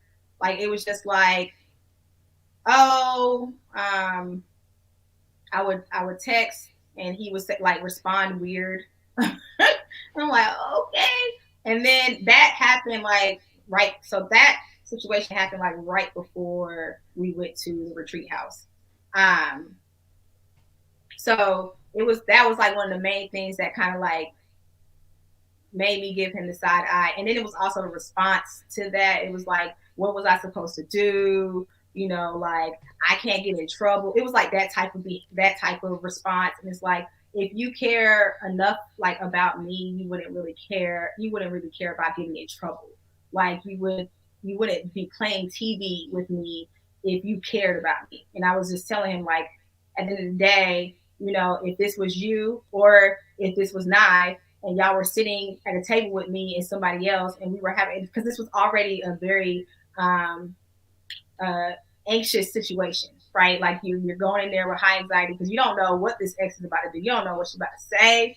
She could be over here like, girl, I want him back. Like, it could be a whole situation. Like, this is like, we're still in front of cameras and people can still act a whole fool.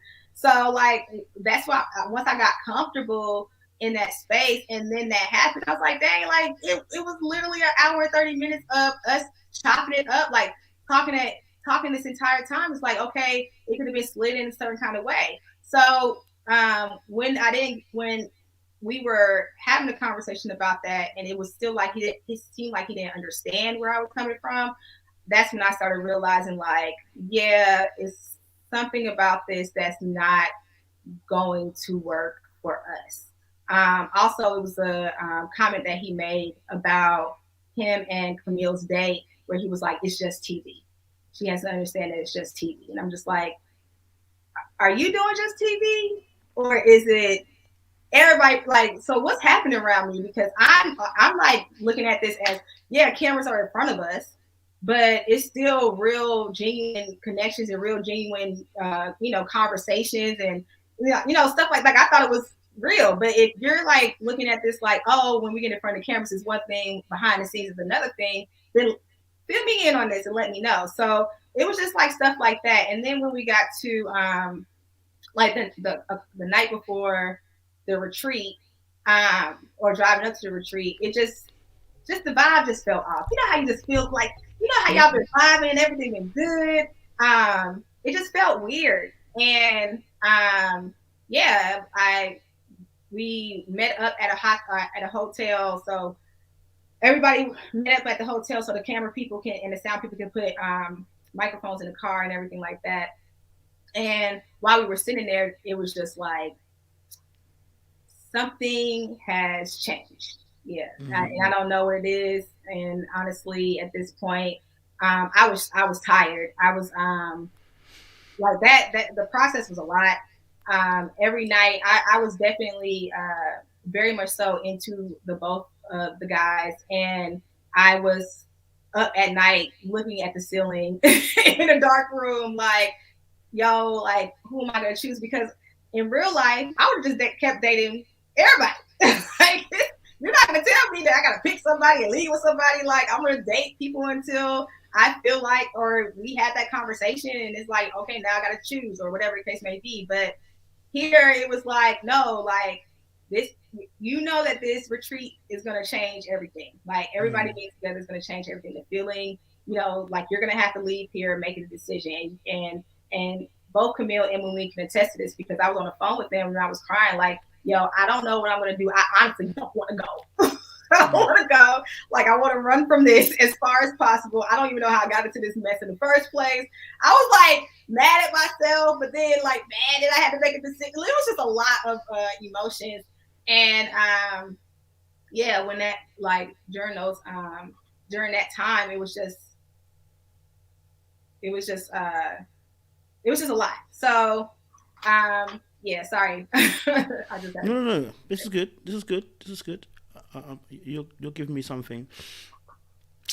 So, okay, so you mentioned one thing, obviously not feeling like it protected from Dante, but you guys obviously made it up until at least the resort, right? You made it up until at least the resort.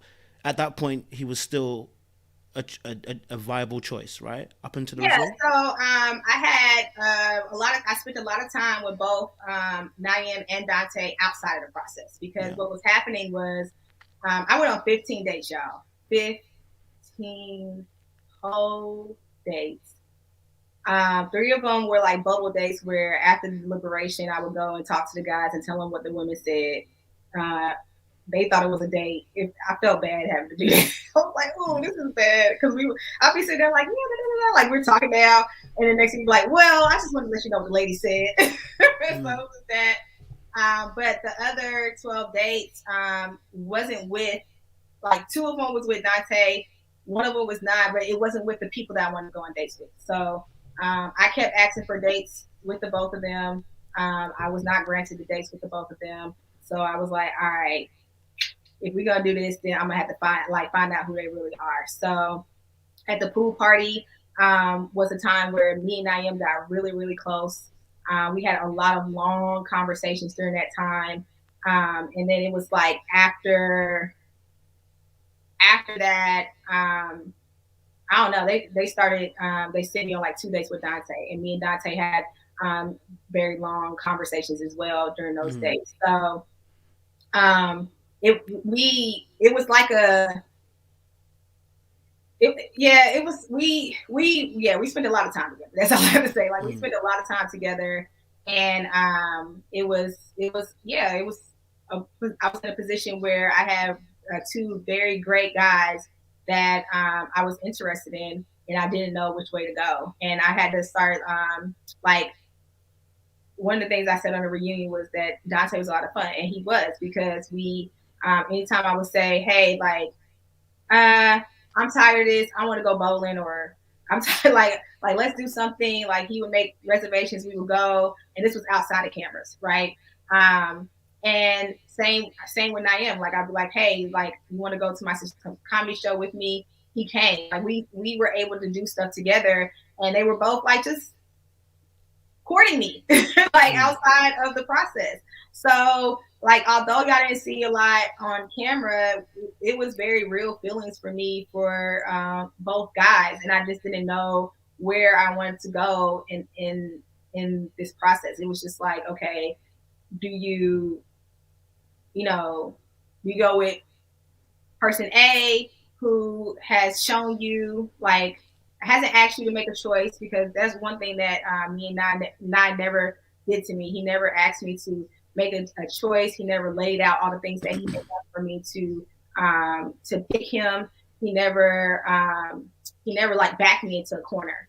Or do you go with another person who has displayed, like, yeah, he's a great time, but he has displayed that he wants to like control me in a sense, right? Because it was like, I've done all these things for you. When are you going to make your decision? I'm like, hey, so I'm gonna make my decision when I make my decision. And this was off camera, so it was like that had me feeling, it had me feeling very uneasy. Okay. And I was just like, okay, yeah. So I have to figure out what to do here. Why was it difficult to make a decision if you're going out with Dante, going out with Naim, okay, right? You're enjoying your time with both of these gentlemen, but you made a comment. Obviously, we'll get to that incident in a second. But you made a comment about you were going to choose him. So, what's the difficulty of making a choice if he's asking you to make a choice? Because I wasn't ready to make my choice. Why not? Because I wasn't there. Like I wasn't ready to make my choice. I didn't feel like I had a lot of reservations about him, and I wasn't sure if I was like in the good mental space to make the decision that I felt I need to make. And I wanted more time. Like I'm honestly, that's where I was at. I was like, hey, so we still got like 3 more weeks of filming. I don't really feel like I need to make a decision right now. And I didn't realize that it was possibly, production pressuring him to make me make a decision until I got to the retreat. Okay, so when he starts obviously asking you to make a decision, it was just one conversation. So just one conversation. Let me just be clear about that. Okay, but you end up wanting to choose him. So what made you want to choose Dante? No, I didn't. I did not say that I was going to choose him. I said that I was going to choose him before the house, and that was because I was leading into his space. I was leading into like Okay, so this was a concern for me. I'm just going to keep it 100. This was a concern for me. I am, and I'm trying to find the words because I don't want to say spoiled, but I live a certain lifestyle. I will find a flight deal. This is in my past relationships. I have hit up the guys and I'll be like, hey, let's go. We go, we have a good time. We don't have to worry about anything because nobody has anything to worry about. Mm-hmm. He had a lot of attachments. And for me, thinking about who I am as a person, how I have 0 attachments. Don't do that. Don't do that, Coach. I had 0 attachments. I was just like, although like I know that people, have lives prior to me and they make certain decisions. I cannot fault him for the life that he lived before me. However, will this life be something that I can deal with moving forward? So we had a situation where I had Nye who's amazing, who is fun, who is intelligent. We literally talk all night, all day, like all the good things. And then we have Dante, who is the same, like very smart, very fun, all the good things. But he's here with, a couple of extra things, a few extra bags. It's fair enough, yeah. And I was just in a space where I just didn't know. Like I didn't know what to do. And I had more dates with Dante on air, and I was like in that space where I was like, okay, maybe I can do this. And I wasn't seeing Nye as much on the show because they literally were not sending me on dates with him. So I was like, okay, like it was a person that was in my face. So I was like, okay, maybe this can happen. But then once the X date happened, that was a red flag for me. Then that conversation that we had a couple of nights before the retreat house, where he was like, I've done this, I've done that, I've done this, I've done that. That was a huge red flag for me, especially because I don't like when people start counting up the things that they have done for me. Okay. And when we got to the house, I was just like, okay, well, I'll just see, who steps up, and I'll make my decision from there. So yeah, when I said that, I was leaning towards you before the house, it was like a 51-49 type of ratio, where I was like, okay, because we've had such a great time, in this space and on camera and all of this stuff, like that might be the choice that I want to make. I don't like that may be it. Okay. But it wasn't anything of like, what confuses me the most is that yes, please. People are saying like, oh, Naim was the second choice. Dante saying that he was the second choice. So I'm like, who was the first choice? Me. Yourself. Probably like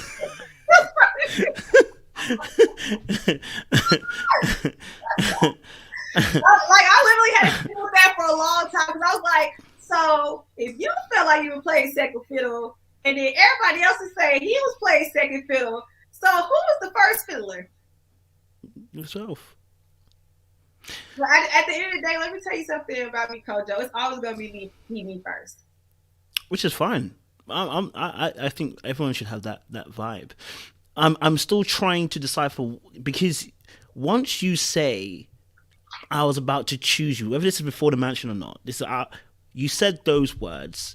I believe you meant those words, right? I believe you meant that you were going to choose him, right? And what's bringing a disconnect here is almost as if you are saying that there were things. Of course, there are things that are going to make you think twice whether you should go after Dante or not. You mentioned the kid situation, which I think, of course, that's going to have to be weighed up. You're going to have to weigh that up. But then you get to a point and you say, in that moment where it goes down, that I was going to, I was about to make my decision and choose you. So either we've got a situation where you're saying something because you were hurt and angry in that moment, and you ain't really mean you were going to choose him, right? But you were just saying that as a kind of ploy, which you were hurt at the moment, which we all do some stuff where we say we were hurt.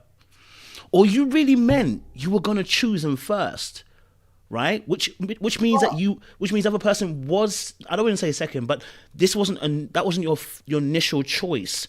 Your initial choice was the person you said I was going to choose you. So which one was it? Because we're not getting that answer. Which one was it? Was it the hurt, or was it the fact that this person really was your first choice, and this thing has gone down, and unfortunately it hasn't gone the way you wanted it to go? It was hurt. Okay. Because prior to that date, well, first of all, if I would have known that was Dante that day, I wouldn't have shown up. Okay. I was actually trying to leave, and I was sat down, and they said that he was trying to apologize and all that other stuff. So that's the only reason why I went to sit down and talk to him. But at the retreat, during the deliberation with all the women, that deliberation was like 4.5 hours long. Mm-hmm. During that deliberation, I had seen what I needed to see. Me and Nye at the house, we had really solidified our connection. We had a great, amazing time. Like, when I say that man literally set up, like I wasn't even sent on any dates while at the retreat. he was literally setting up 1 scenario, 2 scenario, 3 scenario. Like he had the poolside situation, had drinks for us, chips, all the stuff because we hadn't eaten. Then he set up after the dinner. He set up. We went to the jacuzzi. We were out there hanging out with Mumen and Frank joined us afterwards, and then Sydney came after that. And then like he was just making sure that I was happy because I was telling, like I had told him that I definitely was very anxious about the house, and he was just making sure I had a good time. That I was just like, even with the stuff that was going on, that I was trying, like he was making the most of it. And I didn't know like all the stuff that was happening until I got to Deliberation, and the way that Aisha was like smiling about him and how she like was discussing it. I was like, oh, like this actually, like I don't feel that way anymore. Like I don't feel that way. Like I can't sit here and have these thoughts or feelings about him anymore because that's not how I feel about him. Like I literally have been wooed and swept away by Naim. And so I said during that time when they cut the part out that I said, but they had me put the whole back seat thing in there. I was like, yeah, he put me in the back seat and I got out the car and I'm now in the front seat with somebody else. So I don't like, for me, I really feel like the right people are with the right person. Yeah. Because like when she was describing it, I did not like feel anything. And I was like, oh wait, like yeah, this is a clear indication that this is not my person. So in that deliberation, I had chose Naim. I said that I said all the great things that I said about him, and then I was like, I'm going to stick with Naim going through the rest of this process. During that deliberation, there were 2 questions that was posed. It was one asking. It was one that was asking, you know, who are you least connected to? So during that time, like 4 people said in the same order, Cornelius and Naim. Then the next question that was asked a little later in the deliberation was who's not ready to love? How many people were there? It was 2 people that said Frank and everybody else said Walter. Mm. So we leave the deliberation and they told us to go get dressed, and we go get dressed, and we're like, me and Camille are sitting in the room, and Camille was like, I heard that, you know, they're sending Naim and Cornelius home. And I was like, okay, well, if Naim go home. She's like, for real? I was like, yeah, you just heard what I said about him, girl. I'm done with this process. Like, I'm tired anyways. Like, this is a perfect way out. Like, toodaloo. And that's when I guess they had a separate conversation with Camille, but they sat me in a room and they were like, you know, you heard the votes. Naim was a person mentioned that wasn't ready to love. I said, no, he was the person mentioned. Him and Cornelius were mentioned as people being least connected to, which makes sense at this point in the journey because we're way over the halfway point, and no one should be connected with everybody. Like, that doesn't make any sense. Then they're like, well, he was voted off. And I was like, okay. And they were like, so what are you going to do? I was like, oh, well, I'm going to go home. They were like, really? I said, yeah. Then it was said to me, oh, but I thought you had a connection with Dante. And I was like, I don't have a connection with Dante anymore. Did you not just hear the deliberation? Like, I just said that I chose not. And then next thing you know, it was like, okay, let's see what we can work out. And I sat there for like 30 minutes. And next thing you know, they came back in and they were like, oh, Zadia, you know, you can just save Naim and if and just say that I have to talk to nephew Tommy about it later.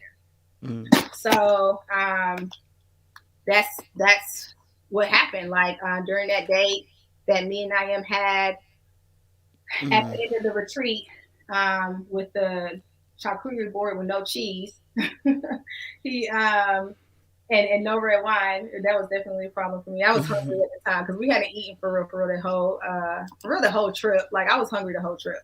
But I told him, like, I was like, you know, in this process, you know, it's been a lot. And I know that I knew coming into this house that this was going to be the turning point for me to make a decision. And I told him, I choose you. And he's like, I choose you too. And we were like, all right. But it showed differently, right?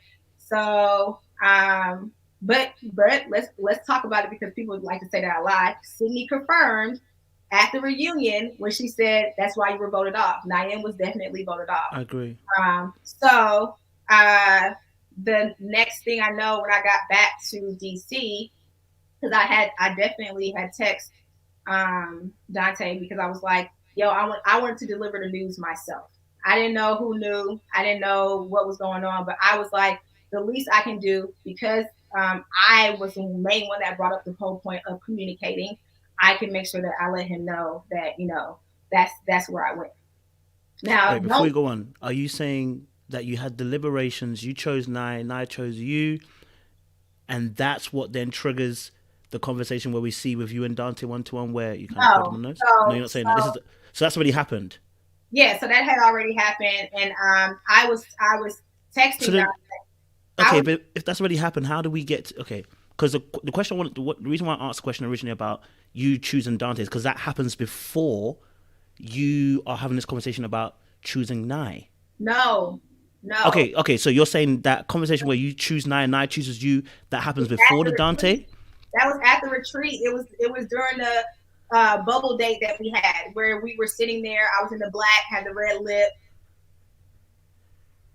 Okay. I can't remember exactly how you look, but I'm saying the conversation where you and Nye had, you choose each other. Yes. Before you have this conversation with Dante where that situation happens, where we'll address that in a minute, where you put him on the notes, right? That happens before that situation. Yes. Okay, so I'm going to ask the question slightly more differently because I first originally asked, that I said you said that you were upset as to why you said I choose you. My question now is going to slightly go back on that tangent. Why are you upset if you've already chosen Nye? Well, so a couple of days had gone by and he had not responded to any of my texts, and I have the proof that it's all blue, no nothing. Yeah, but you chose Nye, so he shouldn't reply to your text. Well, I wanted to talk to him about it. I wanted to talk to him about what happened, and I wanted to clear up everything that was going on because I did choose Nye. But then the day it's like, Coach, if you dating two people and one of the people make a whole decision, I didn't want there to be any beef between me and Dante. At the end of the day, I felt like we had grown in friendship over the entire time. And I wanted to have that conversation with him as well as just clear the air with everything that had gone on because it was a lot that had happened. I didn't even know that the date that they had at the house happened. Like I didn't know any of that stuff was going on. Wait, which date? Him and Aisha. What, the one where he's rubbing her shoulders? Massaging. I don't know if he was rubbing her shoulders, but she was in this like really cute blue dress. They were outside. Oh, sorry, the outside date. Okay, not the house date. Okay, yeah, okay, yeah. That was still at the retreat. Okay, so that. Okay, because there's a lot of details. Okay, so you just recap that. So the date, which date? The one where she's wearing a blue dress. Yeah, and they were talking about how they were feeling each other. Okay. Yeah, so I didn't know that they had gone on. Okay. If I would have known like all that stuff was going on, I would even like try to have that conversation.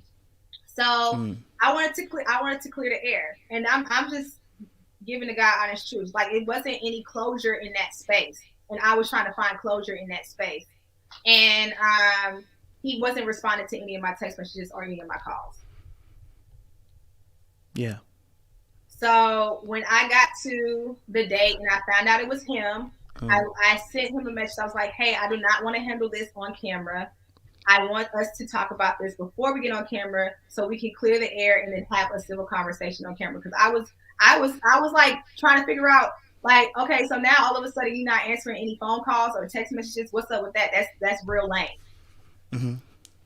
And that's what was like making me very like heated. Because it was like we had already had this conversation and we already had a run-in where there was a communication issue. Now you're not answering any of my phone calls. What's up with you? Like, what type of shady stuff is this? Okay. So in a sense, you're saying, obviously, after you chose Naim, you're trying to get through to Dante to kind of be courteous, to let him know the situation. He's not messaging back to you. Why are you stressed, Zadia, if he's not replying? Because I had feelings for point. Like, it's not like I'm not sitting here and being like, oh my God, it was not. I told you I was hurt. I was like, damn. Like, the least that we could have done is had a conversation to clear this whole situation out, like to like get to a common ground and to possibly be friends after this. Because I really like enjoyed him as a person. You know what I mean? Mm-hmm. So it was like, now all of a sudden you really treating me like this, like all this time that we spent together, everything. It's like, yo, what's up? Like, I wanted him to just communicate with me. And that I started feeling like he was doing TV with me, and I did not like that. Did it feel like rejection? No, I didn't feel like him ghosting me was necessarily rejection. I felt like it was him being a coward. Why? You've already chosen Zadia. He didn't know what. No, but even if he didn't know, you've chosen. Okay. And that's fine, Coach. Like, I don't think we're gonna get to understanding with this, because I had my feelings, and you like that you weren't in the situation and you weren't feeling what I was feeling. And I'm not saying you're wrong for feeling what you're feeling. No, and and what I'm saying is that at the end of the day, even though I knew who I was walking away with in this process with, I wanted to find that closure, and I felt like he was being lame when he was not answering the text messages, and that was making me angry. Yes. And I was just like, and I got to the point where I was like, yo, like, let's have this conversation off air, because I knew that it wasn't going to be anything that was productive, nor was it going to be like it just didn't feel good. Like, we had talked about everything else, and now all of a sudden we can't talk. He didn't know that I chose 9. He didn't know what was going on. Well, I don't think that he knew. I didn't know what was going on. So, have you asked him if he knew? Huh? Have you asked him if he knew? Oh, so we talked about it after the filming ended, and he said that he had heard rumbles about it.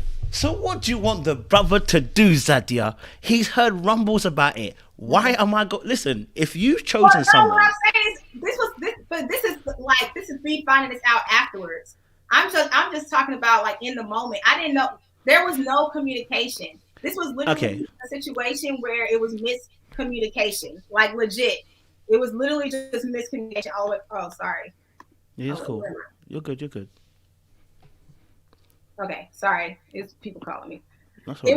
It was literally just a instance of miscommunication. I'm over here like, oh, let me hurry up and get this information to him, and he's like, I'm not answering, and that's just where it was at. Like, I don't know. I thought he wasn't answering because, he had moved on. I was like, okay, well, if you move on, just tell me what you got going on. So that's just where I was at. It was literally like, yeah, I made my decision. I was very secure in my decision. I'm still very secure in my decision. I'm very happy about where I am.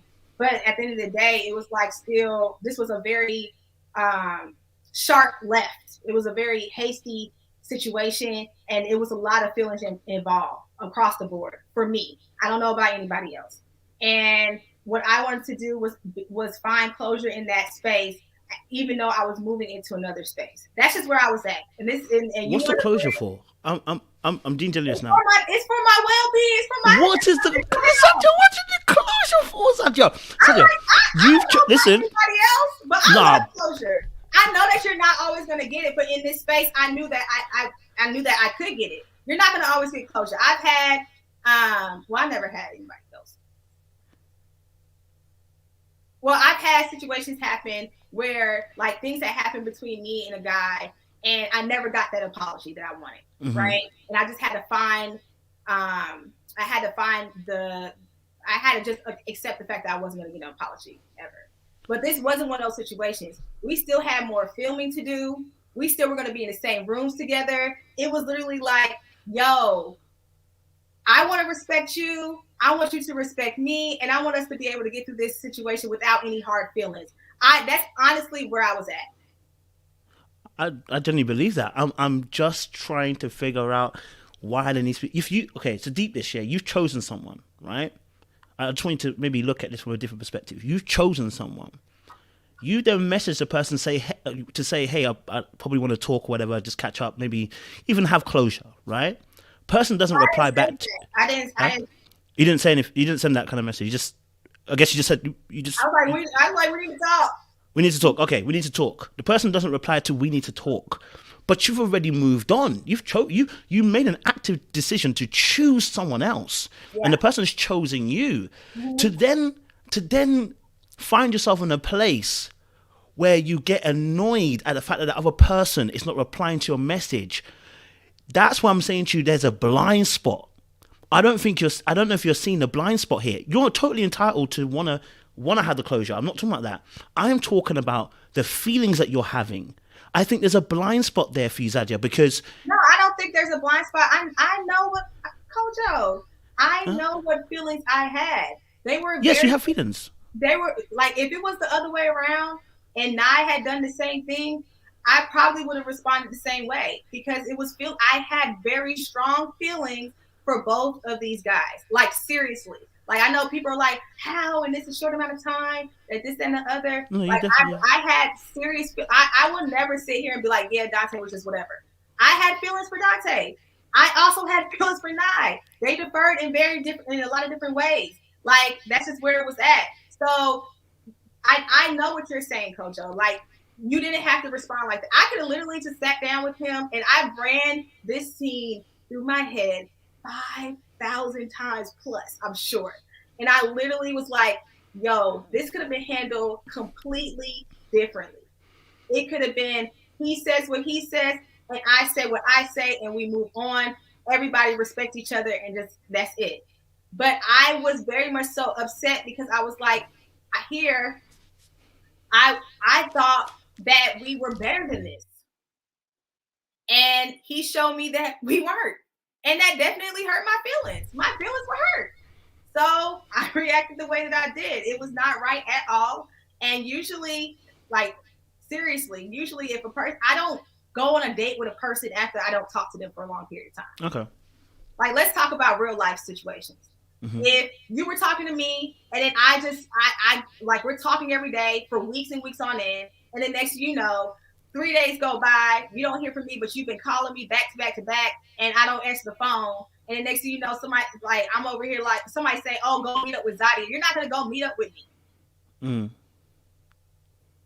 Like, that's just the reality of the situation.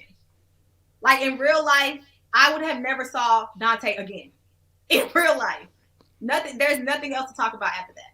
So was it production? I felt like he completely disrespected me in that space. And that's how I felt, truly. And other people might see it the same, and that's okay. But that's how I felt, and that's how I took it, and then that's what I was responding to. Because I felt like we were better than what we were doing at that moment. Where you're telling me, after we done had every conversation under the sun, that this is how you're moving, well, you could have told me that 3 days ago. I'm getting you. You could have gave me that courtesy 3 days ago. I could have done like the same thing. Like, if it would have been the other way around, where I'm over here like, oh, now it's time to tie up loose ends. And he comes into that situation, I'm over here like, yeah, like yelling at him like that. He would have been hurt too. He probably was hurt when he heard whatever he heard. So the whole thing about it is, like, it was just two hurt people in the space. That's really the reality of the situation. Unfortunately, I didn't handle it well. And I do not condone that behavior at all. Like, I really, honestly and truly, let me tell y'all, if that thing would have been if we would have been on the first floor of that restaurant, I would have been out that door. That elevator took too long, and my little silly self went back to teach him a lesson. That's really what was in my mind. Why? Like, you think that you're gonna disrespect me like this? You don't know. You got the wrong one today. That's really where I was at, and that's pride. I'm gonna show you. What triggered you? What really triggered you? Let's get deep. What really triggered you? Now you've got you've looked back at this. This is months ago. Yeah, you looking back at it. What is the trigger, Zadia? What is the trigger? Because it's not Dante. What is the trigger? No, it was definitely like, oh, you got me effed up. That's the trigger. People think that they can play with you. You got me effed up. I felt like somebody was trying to play with me, and that was my trigger for sure. And what was the trigger before that? So before the show, being on TV wasn't helping. Like, being in that space, in that contentious space with people that literally thought they can talk to you any kind of way, they can act any type of way towards you. Like, none of that stuff was helping. It was very high stress. We were barely eating. well, I was barely sleeping. Like legit, I was working my business. So I was working from 5 to 12 every day on days I didn't have to film early, 5 a.m. to 12. Then getting dressed, then going to film. And then after that, talking to people to make sure that, I was connecting, and barely sleeping, like going to sleep at 1 o'clock in the morning to wake back up and do it all over again. It was stressful as hell. I hear that. Everybody at the reunion agreed with me because I was like, this was a very high stress situation. And everybody was like, yeah, she was stressed. Like, no, this is not normal. So now I have somebody sitting here that thinks that not once, but twice, well, actually 3 times, they can play me. You got me. Wait, but where did he play you? This is a part I'm missing. Where? What I'm saying, Kojo, is we're never gonna get to a common ground where you're gonna think that, oh, whatever I say actually makes sense. That's just how I felt. No, I'm not saying that you're not making sense. You're not hearing what I'm saying. I've never said you're not making sense. I think you're making a lot of sense. I think you're not digging deep. I'm saying to you, where did he disrespect you? The part where he doesn't text you back, that's number one. You said that part, right? Mm-hmm. Where else did he disrespect you? Because you're saying as if he disrespected you loads. So I just felt like it was all a game, right? I felt like it was okay. From the top, like a couple of weeks prior to that, he told me that he told the producers that he was going to make me say that he was my number one, because I had been saying that I was my number one the entire time. Wait, you said that sorry, say that again, run it back. Sorry, my brain was catching up. He told me, this was a conversation that we were having. It was a playful conversation, but he didn't it definitely said ding, ding, ding in my mind. Like, yo, what? He said, I told one of the producers, and he was saying the person's name, the top head dog in charge. He told him that he was going to make me say that he was my number one. So I'm like, why would you say that, and why would that be a conversation that you're having with one of the producers? So that was one of the things. Then next thing you know, stuff just started happening that was like super strange, like the X date thing. Then the conversation of I've done all this stuff.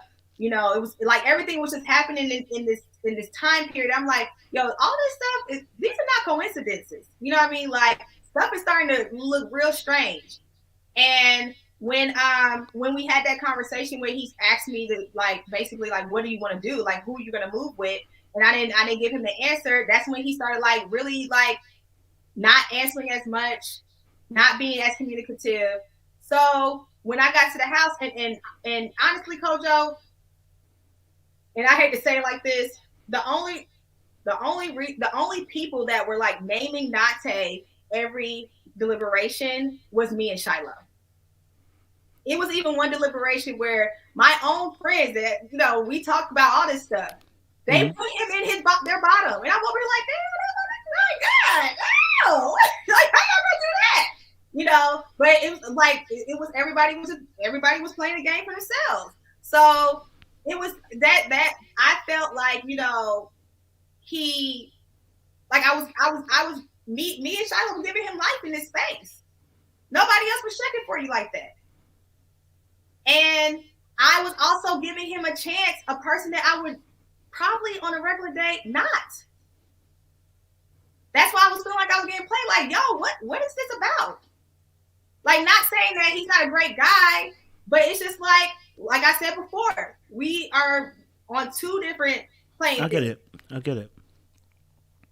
So what you're really saying, this is what I'm hearing. This is what I'm really saying, because that last statement kind of confirms what I'm hearing. And I don't think this is an indictment against you. I think women have been there all the time.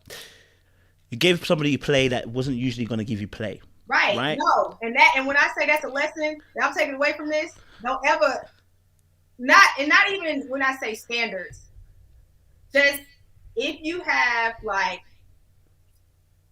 a list of things, and I'm not saying that everybody's list is perfect, but one of the things about me is I want to have my own family. Like, if I have a family, I want it to be me and that person. Like, I've seen what mixed families look like. I grew up in one. I know the headaches it gives you. I know how my mom raised, my dad's kids is one of those situations where it's they look at her with some resentment, it's stuff like that. I have experienced it, so I know this life. And one of my main things is like, yo, if I have a man, he don't need to have kids, I don't need to have kids. If we're gonna have kids, we're gonna have kids together. That's it. This narrows down the playing field for me. Absolutely, because there's a lot of guys out here that are not walking around like at the age of 30 plus without children. So I was being very open, and that was one of the first things I did when I walked to that mansion. Because first of all, let me tell you, I don't really do bald heads. Okay, that was not my normal type. Usually, I like a dude with like a nice little clean cut. Nothing wrong with that. And I'm not really a beard type of girl either. So I had to go into the bathroom that first day and tell myself, like, yo, open your ears and close your eyes. Mm-hmm. Because clearly keeping your eyes open hasn't really gotten you to a place that, you're still here. So you're clearly, you can try something new. Try something new here. So when I was talking to the people that I was talking to, like, these are different type of people that I would normally date. And with Dante, he definitely had a couple of attachments that I was like, yo, on a normal day, you wouldn't go for. No.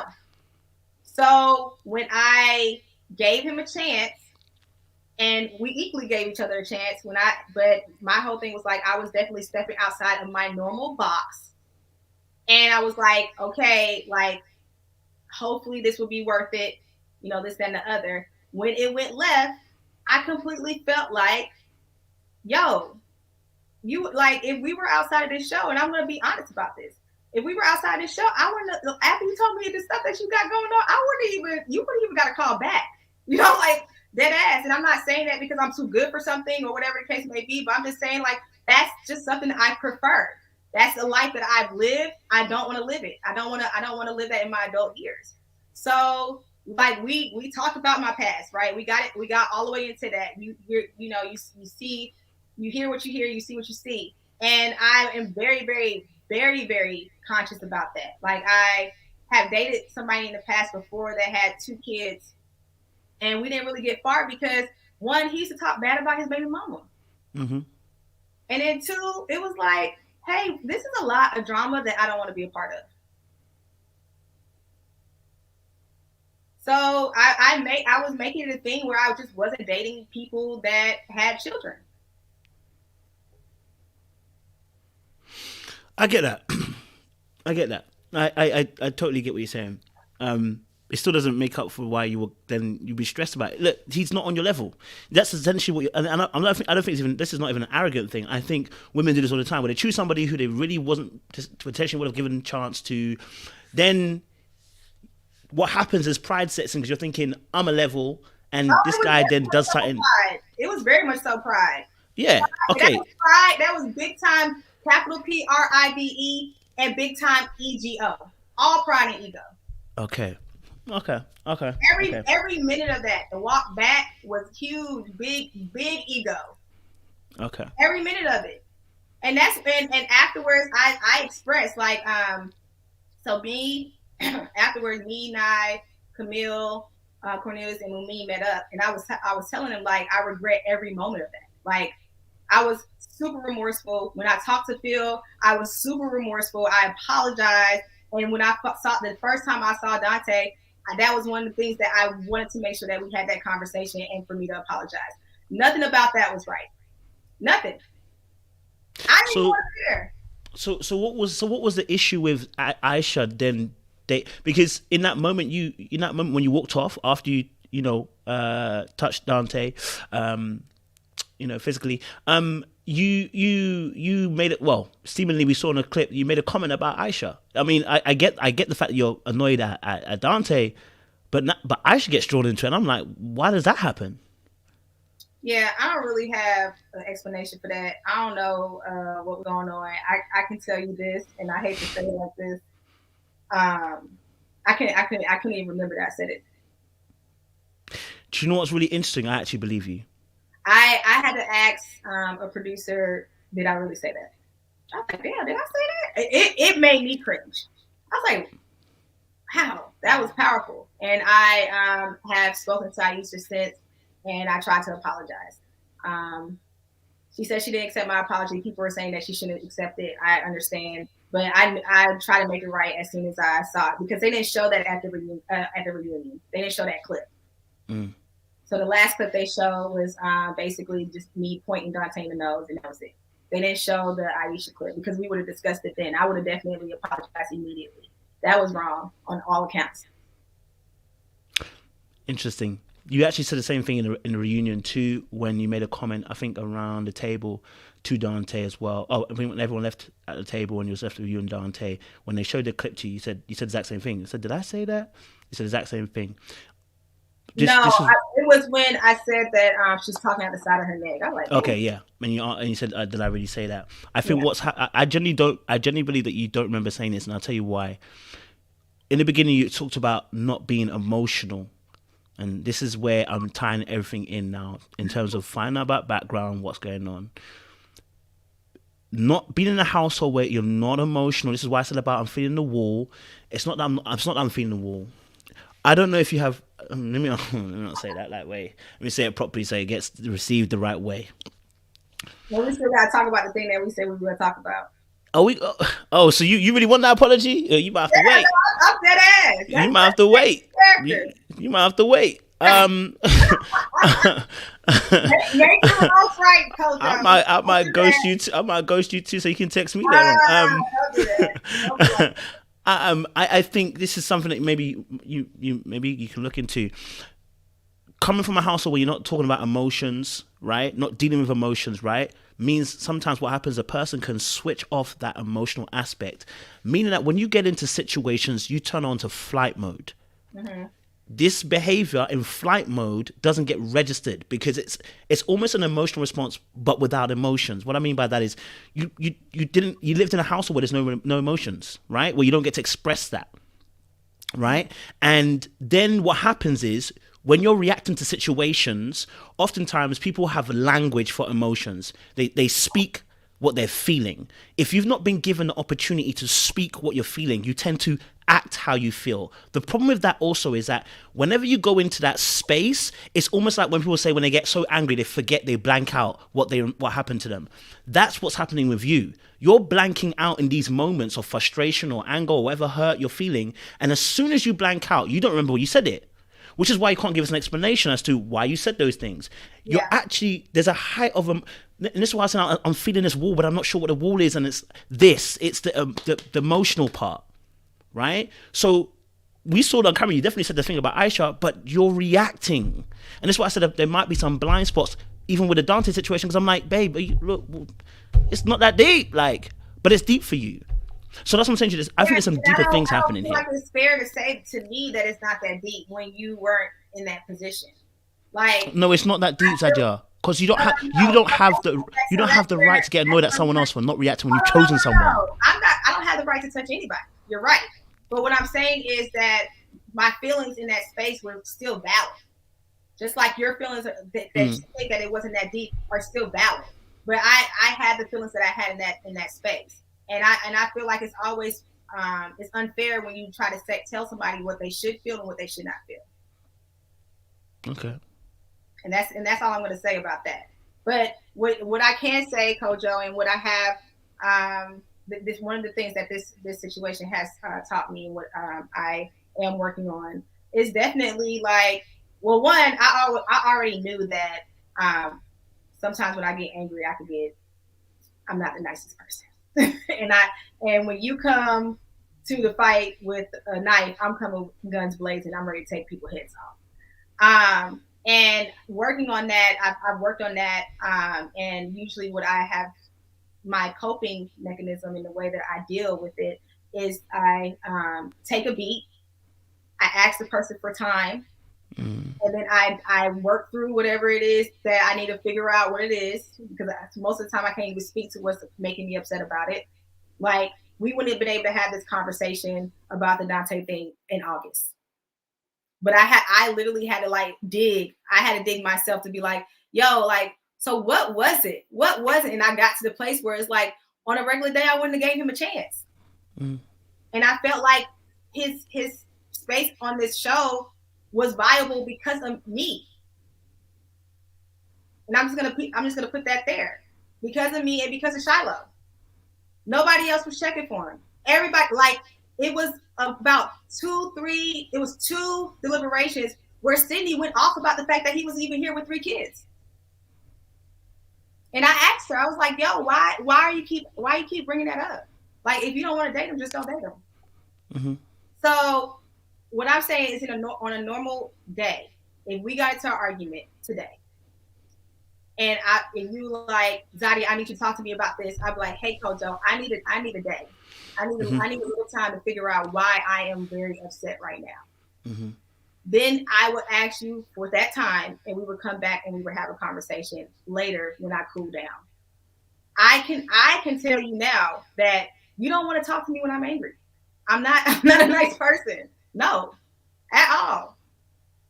And yeah, that's what you guys saw. You saw the person that was not able to work through what she was feeling, to have that mature conversation and actually get to a better resolve and conclude this in a better way. But it was a very human reaction for me, and I'm not condoning it, nor am I excusing it. But I know that, like, I'm not perfect. I always tell people I'm perfectly imperfect. I'm very much so flawed in a lot of different ways, and I'm never gonna go in front of people and tell them that they're wrong about me, because what you're saying right now, I'm listening. I'm listening to what you're saying. And I'm like, yeah, things could have been done differently. But you're talking to me like this happened yesterday. I had to get through all this for 6 whole months. I hear that. I had to get through this for 6 months. So, like, I think people are expecting me to, like, because I saw a comment that said, she's acting like everything's all good on her Instagram. Hey, girl, so I've dealt with it.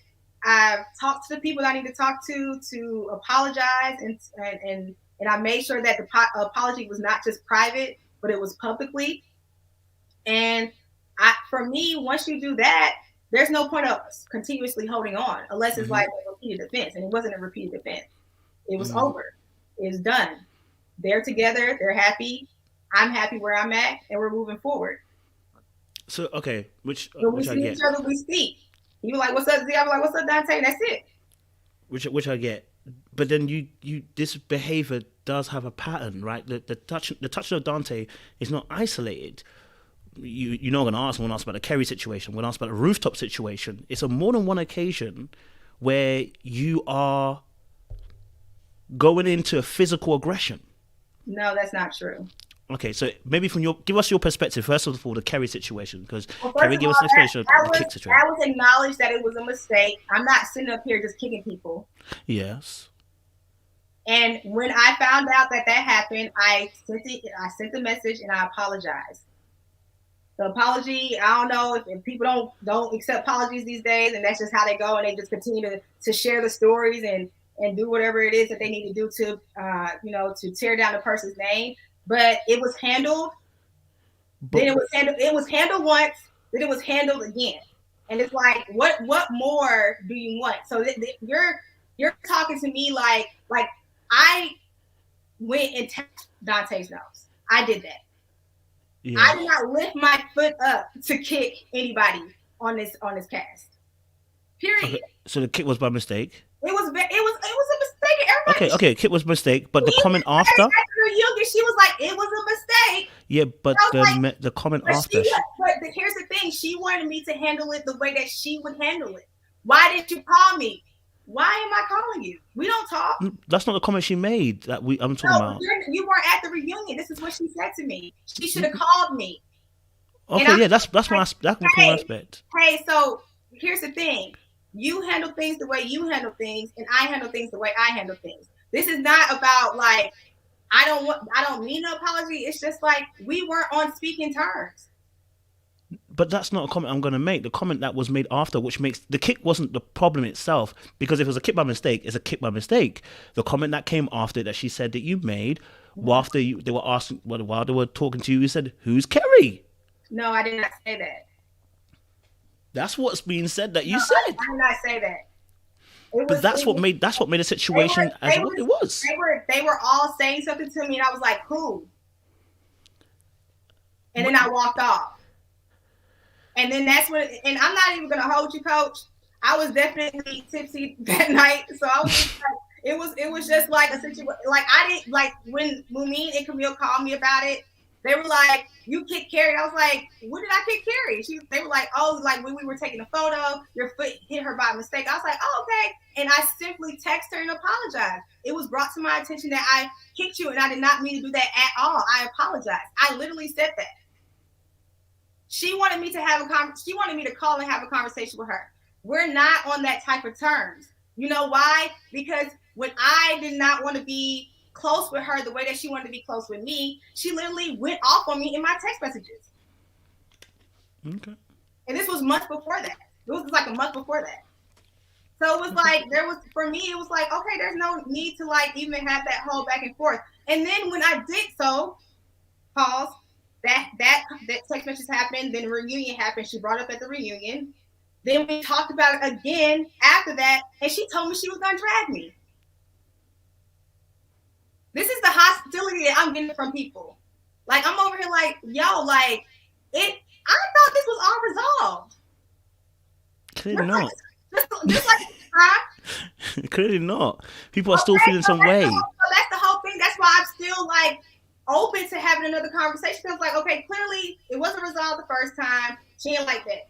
All right, it ain't been resolved the second time. But how many more times are we gonna give it a chance to resolve if we are not friends and it's just like a situation where we're just clash of the titans? Then we're gonna have to just agree to disagree and just move away from each other. And that's really where I was at. Like, I apologize. I sincerely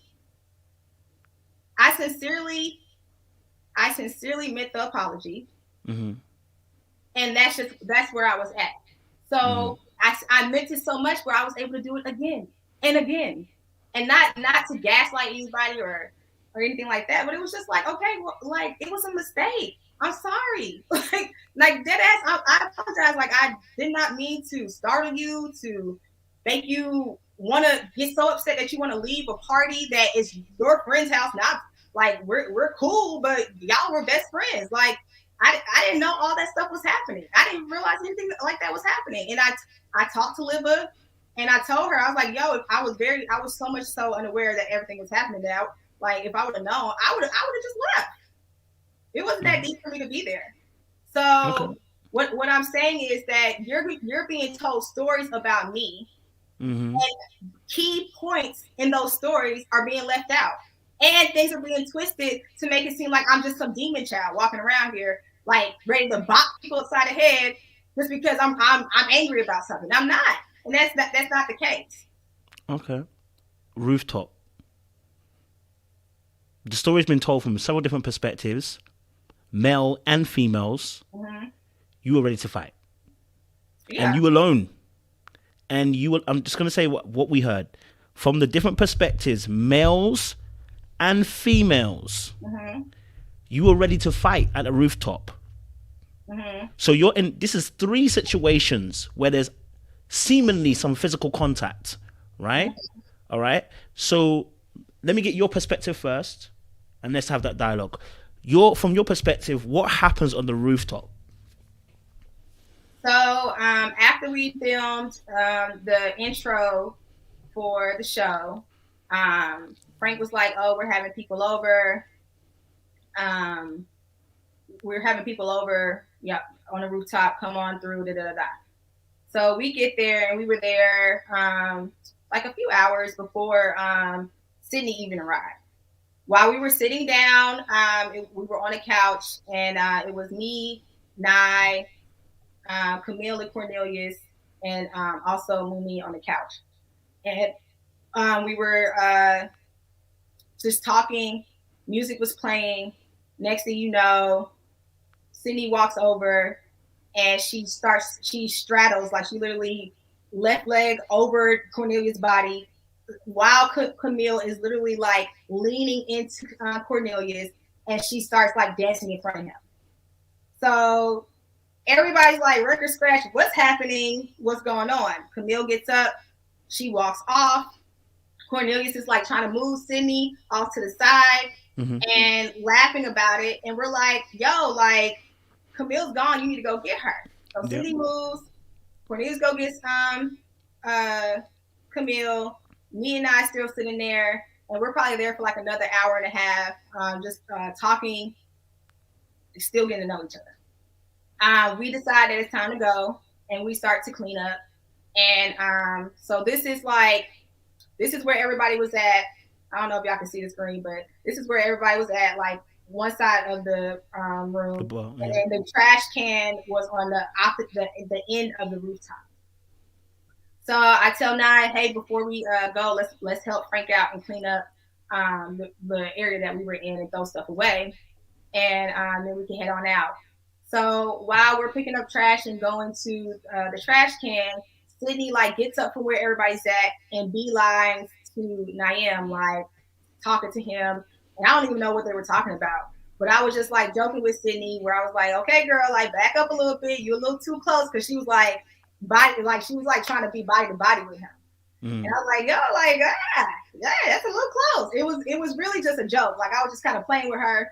Half joking, half serious. Like I'm not even gonna sit here like front.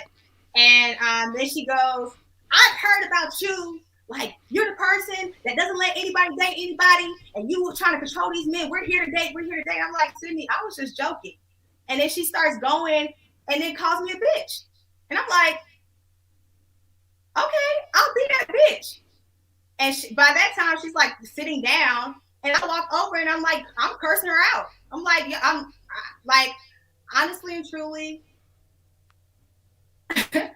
I have been called a bitch in this situation one too many times, especially for someone from people that think, that they can just talk to you any kind of way. And I know, like, I present myself as a very kind person that may look like they don't have hands. I'm small. I'm 5'2". I wear wigs. I wear makeup. Like, I have very beautiful nails. I could get with the best of them. So when she said that, and then she went over and sat down, like I was like, first of all, who are you talking to? And I was very upset. And it was probably also like a little bit of residual, like, oh, she got this game messed up from the whole Cornelius and Camille thing, because I definitely thought that was messed up. I was like, why would you even do that to anybody? Like, if you're sitting with someone, I'm not going to come over there and start giving them no lap dance. That's disrespectful on a couple of different levels.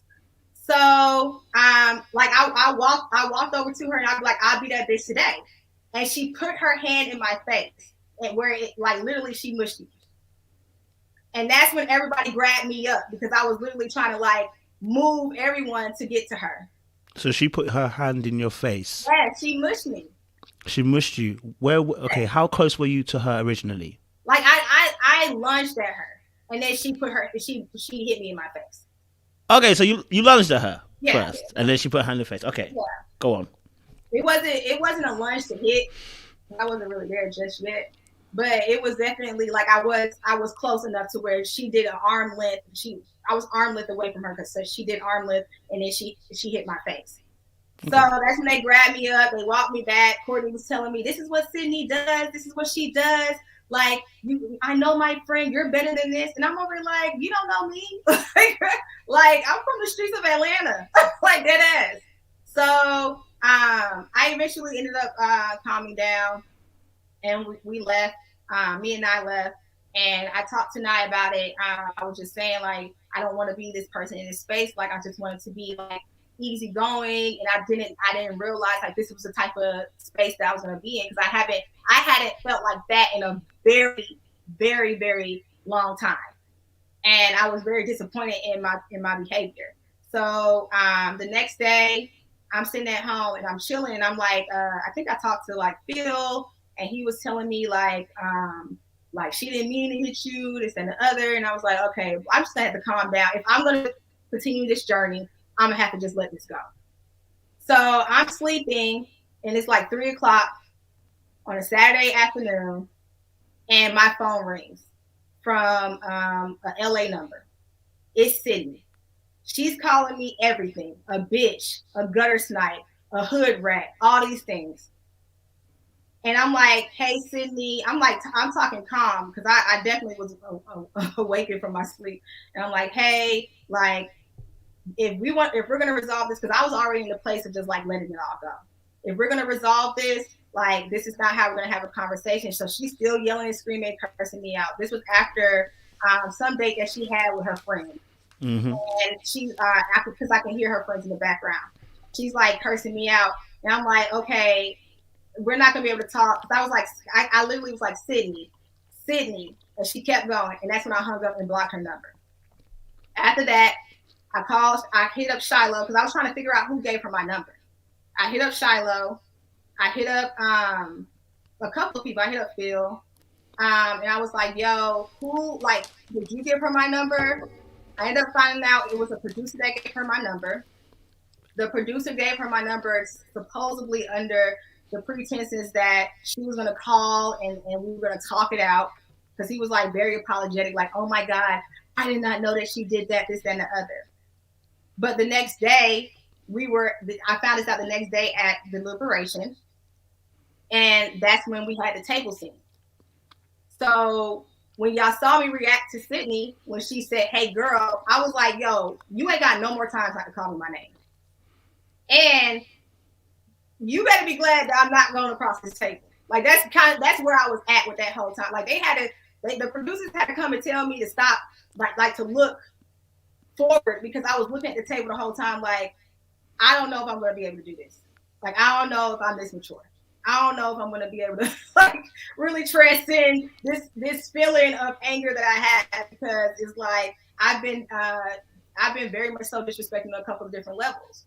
So after that, me and Sydney had multiple conversations. We had she pulled me. Well, we didn't see each other a lot. Like the women didn't see each other a lot. We mainly saw each other only at deliberations, and I think we only had like one deliberation before the retreat. So I hadn't talked to Sydney. Sydney had not spoken to me. At the retreat house, she pulled me into a conversation. It didn't go well because I was just like, yo, at the end of the day, like, because she was saying one thing, I was like, that's not how it went down. Whatever, we're gonna have to just not talk, because I was just convinced that I was just gonna ignore her for the rest of the process. So next thing you know, we get we did another. That was off camera. The next time she pulled me into another conversation, it was on camera, and that's when one of the producers, we were like had a conversation. By that time, I was exhausted.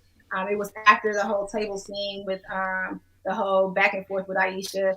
And I was just like, yo, this isn't what it's supposed to be given. Like, we're not supposed to be here doing all this stuff. Like, I'm here specifically for these men. I'm not here to do all this back and forth with women and like ATL.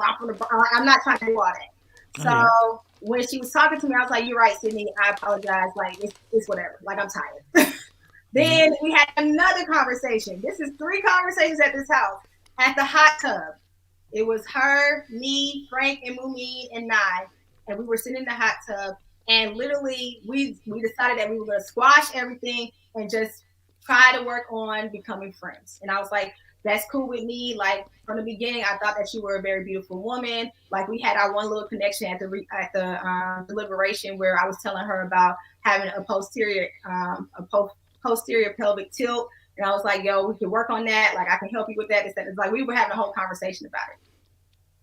So the next day at the deliberation, when everybody was yelling and screaming at me, she started yelling and screaming at me too. I'm like, dang, I thought that we were good. And after that, it was just like, yo, I can't trust you, because it's like we literally had all these conversations to get to a better place, and you're still like here in this space.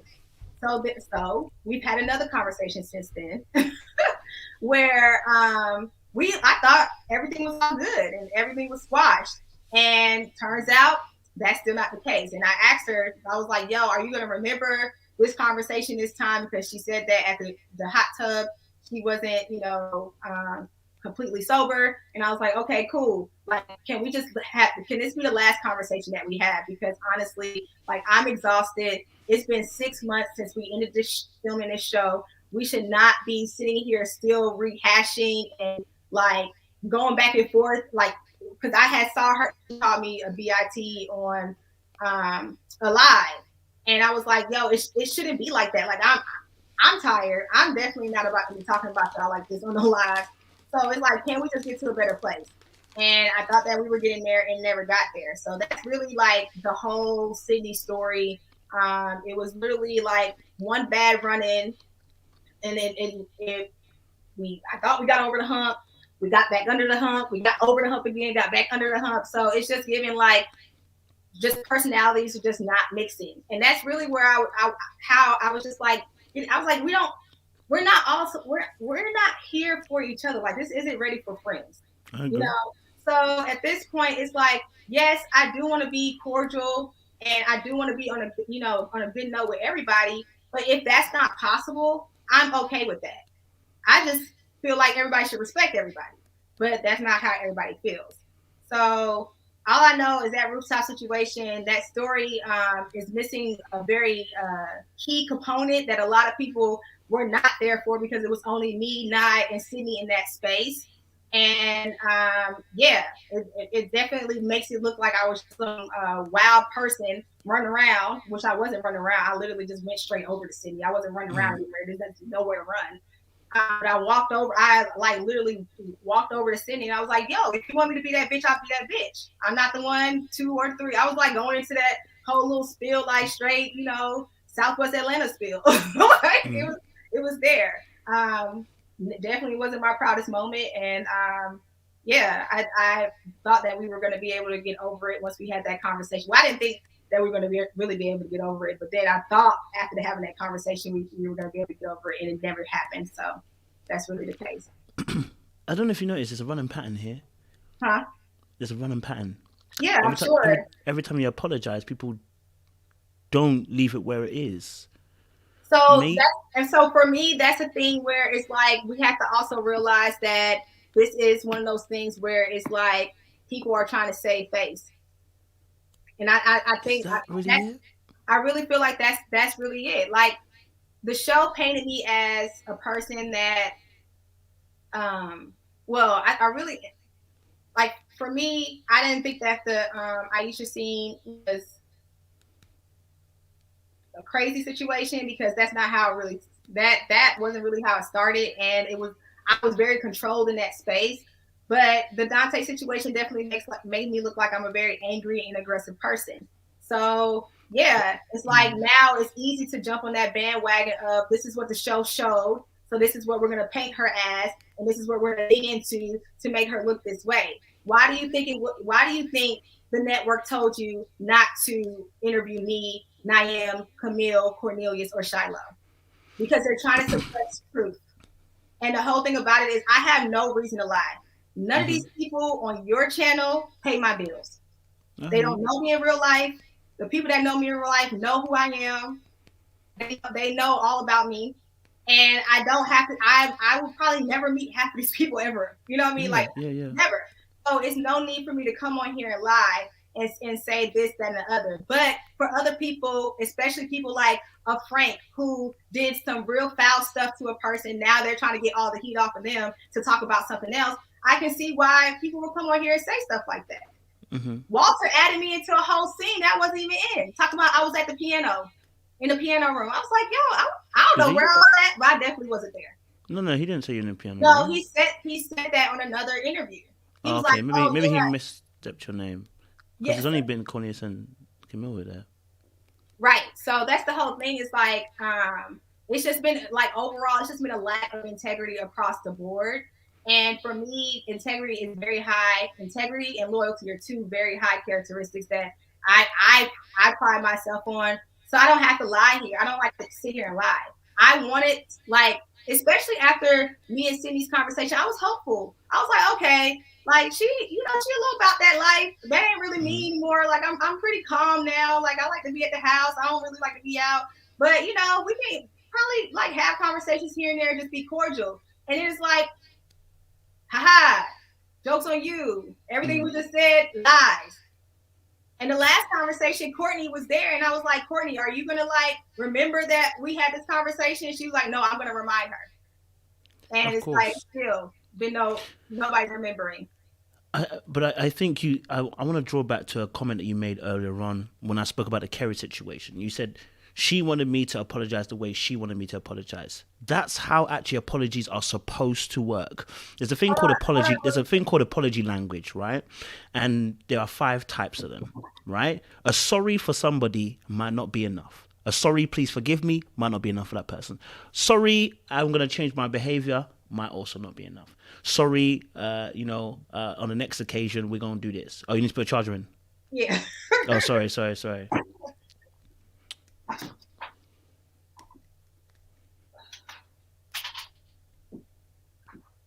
Ugh, okay. Here we go. I should have had it plugged in from the beginning. Sorry. Okay. Yeah. Yeah, sorry. So I think what's happening here is your castmates are experiencing you in a way that's leaving sour taste in their mouth. And when people have resonating frustrations, it often comes from the fact that the original point of contact, when there was meant to be an apology and accountability for actions, it wasn't enough. So you may be apologizing because that's the way you want to apologize, but you're maybe missing a point here about the fact that when you're dealing with other people, there may be a need to apologize in the way that they want you to apologize. You know what I mean? So that you're actually building those bridges to people. Because if you just say, well, I'm sorry, and I want you to take it as it is, well, that's not a sorry.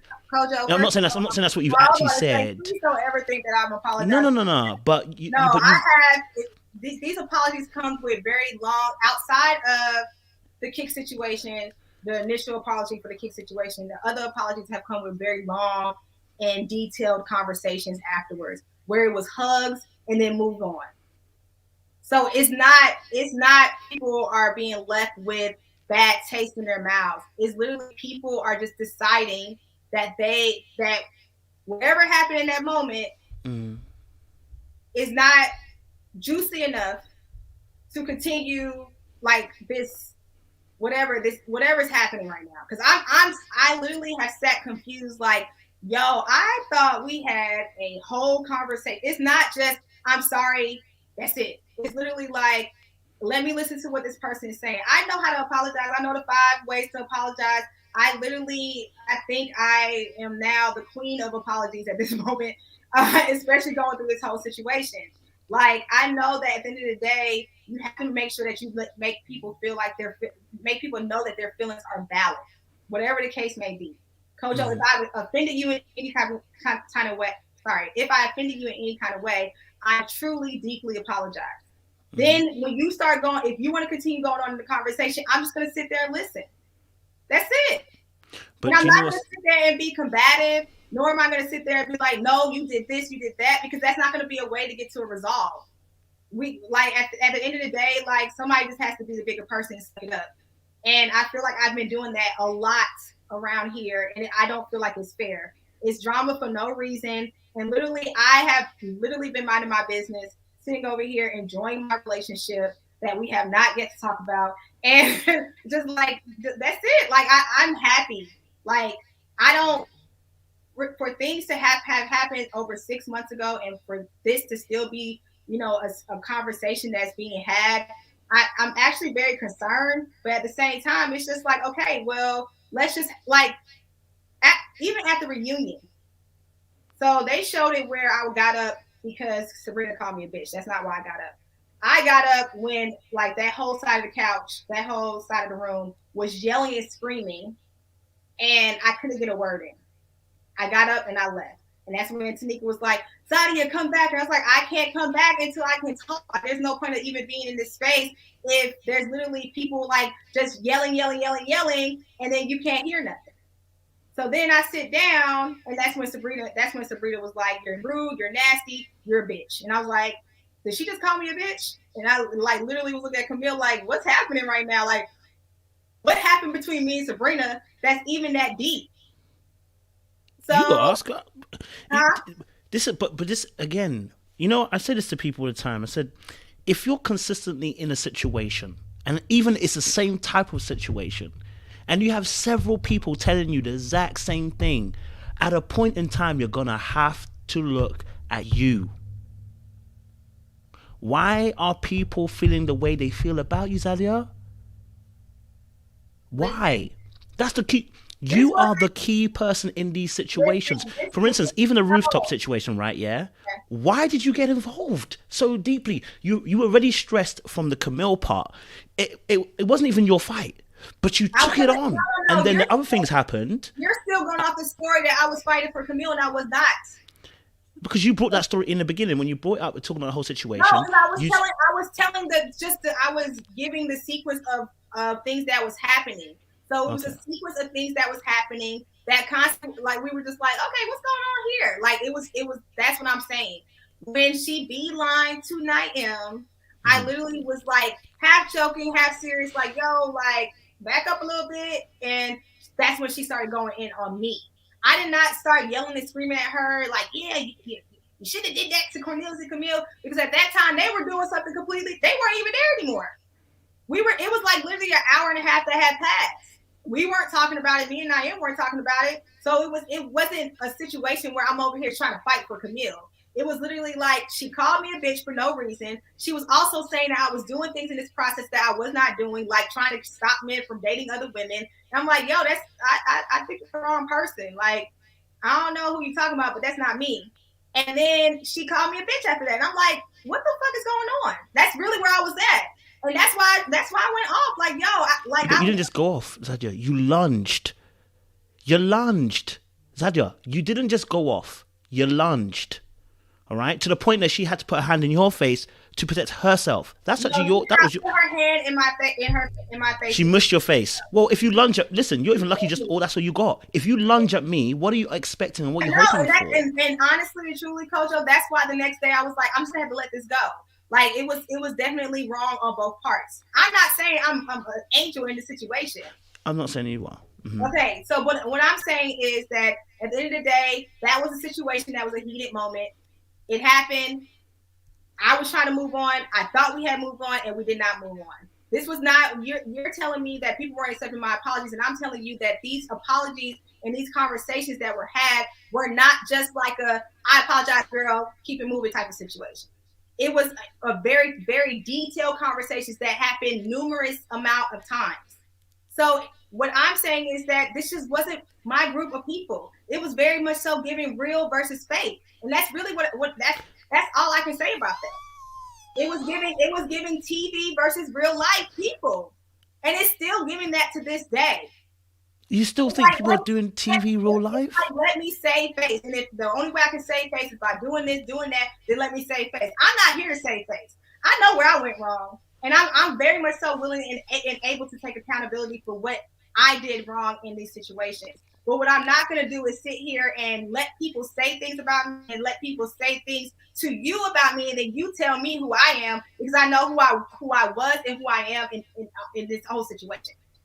Period. I mean, I'm not telling you who you are. I'm talking about your behavior. You're trying to tell me that you're trying to tell me that literally like this was a pattern of situations, and I'm telling you like, listen, these were all situations that happened, but that was not who I was throughout this entire process. And I can tell you that's not who I was throughout this entire process because people were still talking to me on a regular basis. We were talking, like I was talking to people in depth all day, every day. The dudes were on my line all the time. I had several conversations. I knew stuff about people that were connecting with other people that the person they were connected with didn't even know. So I mean, listen, Zadia, I'm not gonna lie to you. They're trying. Even if you're moving mad, I'll connect with you. I'm not gonna. That's men connect with women all the time for anything. They're trying to paint me out to be a tyrant, and I was not a tyrant. In this No, that's what's happening. Like even the Sabrina thing. Do you know that happened? Because you know that Sabrina was mad at me because she said that I wasn't speaking to her when I walked into rooms, and I was literally coming in like, "Hey y'all," and kept it moving. So she snapped on me, and I literally apologized to her. I was like, "No, Sabrina, I didn't know that. I didn't know that you you said you were trying to speak to me. I'm sorry. I apologize because I was trying to get my eyelash fixed. My eyelash. You saw me before we got on here. I was over here looking at my eyelash like, yo, what's going on? Da, da, da, da. It was literally like one of those type of situations, and I was talking to somebody else, and then she said, hey, da da da da da da. So I apologized instantly because I didn't even know what was going on. She was like, I tried to speak to you. You haven't spoken to me. I was like, okay, I apologize. Next thing you know, float around, it gets back to me that he now has a problem with me and she's going to tell me about myself. So I text Tasia because Tasia was a person I knew that had her number, and I had Tasia's number. And I was like, yo, can you give me Sabrina's number? I waited for Tasia to give me Sabrina's number. Sabrina, I text Sabrina after that. I was like, hey, we have a chance to talk. We had literally like a 45-minute conversation. She was telling me that I didn't speak to her this day. I didn't speak to her this day. I didn't speak to her this day. I didn't speak to her this day. I didn't speak to her this day. I said, Sabrina, you know what? Your feelings are valid. I apologize. This is literally how I apologize because I know that people need to know that they are heard. I want to know that I'm heard when I'm telling you that you have done me this kind of way. Mm-hmm. So I literally listened to everything that she was saying.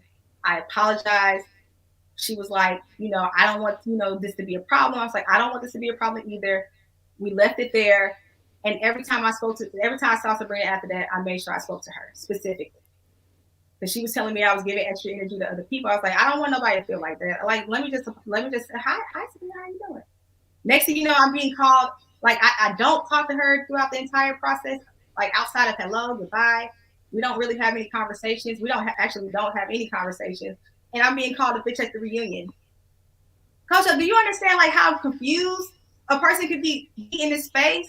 Like, and it's very much so giving mom mentality, like, oh, so this person's mad at her, so now I'm gonna be mad too, and I'm gonna use that anger from this person's situation to now fuel and make up something that's happening, between me and this person, and that doesn't make any sense to me. Like, for real. I was like, honestly and truly, they showed it on TV the worst parts of me in that space. If I was bullying a person, if I was literally like talking bad to a woman, they would have showed that too. Trust me when I say. All the evidence would have been stacked up against me. But it was nothing to show because there was nothing happening. I walked into the reunion smiling. What's up, everybody? How y'all doing? Folks literally like, and then next thing you know, lights, camera, action, yelling, screaming. I'm like, yo, what is happening? And when they were yelling and screaming, I literally sat there, I took it, and I said, you know what? I did not know that you guys were harboring this type of emotions towards me. I felt like during the time that I was in this space, I left the door open to have any type of conversation that anybody wanted to have with me. And if I did not do that, and you felt like you needed to hold on to this energy because I was not aware enough to know that, you were feeling what you were feeling, I truly apologize. They did not show that. I said that at the reunion. And I meant that at the reunion. And I mean that now. There's nothing like that happened amongst this group to me, in my mind, that warrants anything for me to hold on to and harbor hate towards anybody here. Things have been addressed. Conversations have been had. I have literally moved on. Was this a good spot? Was this a good look for me? Absolutely not. Okay. Was this a good, like, people ask me all the time, do you regret it? And I'm like, it's a silver lining here because, now I left with some good friends and I have a great relationship. But if I would have known that I was signed up for Ready to Love Hip Hop, I would have left all that at the door. For real. Because the stress that this has caused, the trauma that this has caused, like, people are literally coming into my DMs and saying the craziest of the craziest things. Like, this shit happened yesterday. Like, they see it on Friday. They sending me a message on Saturday like it happened on Friday. And I'm just like, yo, like, all this stuff has been resolved. And the sad part is nobody has even spoken to it. Even Dante hasn't even spoken to it. And that's why I'm like, they like, okay, well, this is it. You know, it clearly wants to be painted that I'm this person. So nobody can really speak highly of me in this space because everybody has to agree that I'm this person. Also, why do they have to agree that though? No, that's what it feels like, Kojo. No, see, do you know what? I we'll talk after camera because I know what I need to say, but you're saying that everybody is seeing the after and agreeing. Well, not everybody, but okay. So most people that were involved, who are involved or whatever, are having to look at it after and not agree. That were involved. That's the other part. I'm like, you speaking on stuff that you don't even have any idea about. Yeah, because they become a participant, just like us as the audience. We were never there, but we're seeing what we're seeing on the screen. Right. You know what I mean? That's the whole thing. Like, people are taking the whole Dante thing personally. And I'm like, hey, so you weren't involved with me and Dante. Yeah. You were taking the Shiloh and Phil thing very personally. And it's like, yeah, you weren't involved, nor were you there for the Phil and Shiloh situation. Because people do that. People are literally taking this stuff personally as if they have been impacted by it. And I'm not saying that people can't feel from a situation like this, but what I'm saying is, for me specifically, and this is how I roll. If I wasn't there and I don't know nothing about it, like I remember the producers kept asking me about Camille saying the stuff that she said to Cornelius at the pool party. I wasn't around. They kept asking me, you didn't hear it? You didn't hear it? I'm like, no, I can't speak to any of that. I didn't want to speak to what I heard. I didn't want to speak to any because I was not there. I do not know what happened. And that's just the type of person that I am, because it's my opinion in these spaces doesn't matter. And it doesn't help. Like I have strong opinions too. But me expressing it at every turn is not going to help any situation. It's not smart either. Because when the truth comes out, you're now put in this position where it's like you don't champion for somebody that you didn't even realize was the person that was wrong in the situation. Okay. Talk to me about BGS. I already know why they formed. We don't need to know why they formed. Talk to me about BGS, because that was a whole how people were viewing you guys. All right. Aisha came on another live and said, you know, what she said as well about you guys on BGS. Walter's come out and said about BGS. Frank's come out and said about BGS. Sabrina's come out about BGS. Heck, who have I not interviewed that has not spoken about BGS? Mm-hmm. And all the comments are not positive. Zadia, you run a business. If all your reviews and feedback from customers were negative, what would be your next action? I would definitely reach out to the people to find out what made them leave that negative comment and try to rectify the situation. Okay. BGS, talk to me about BGS. What's going on with BGS? Why was BGS received so badly? Honestly, I don't even know how BGS got entered into the chat.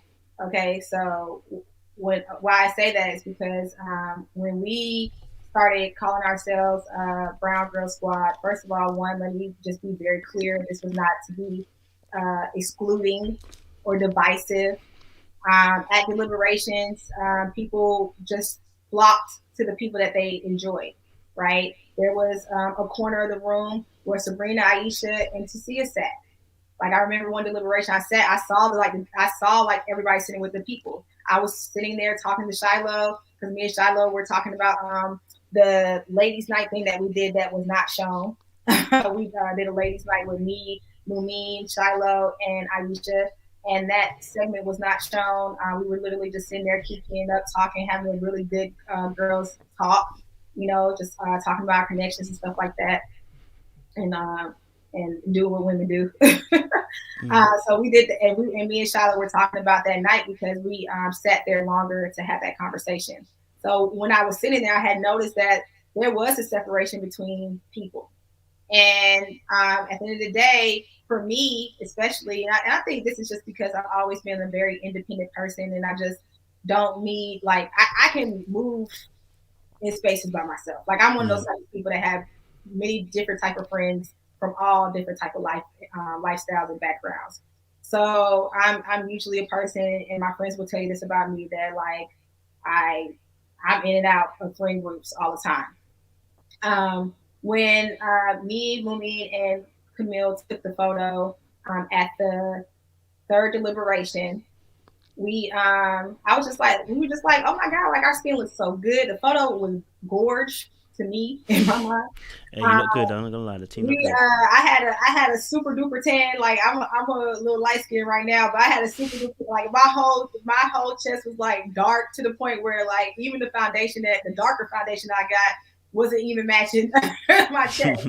So yeah, no, like I was like super duper chocolate. We were all shining. We had been out in the sun a lot.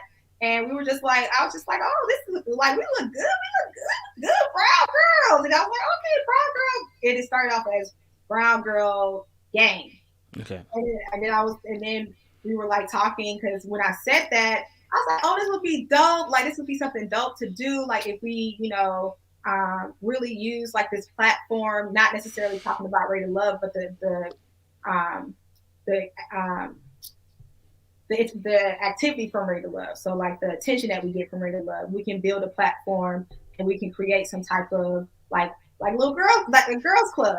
So that's really where we were at with that. It was definitely just like us celebrating our friendship and enjoying our friendship type thing. But then also we were going to move into a nonprofit space to the point where we were getting trademarked. We were also like doing doing meetings and doing all the type of stuff to get to a place. That's why we started the Instagram page, because we were moving to a space of like it becoming a movement. So we once it was said that people started feeling some kind of way and feeling like they were excluded from it because of their skin complexion, that's when I went ahead and deleted the IG page, because that was never the case for it.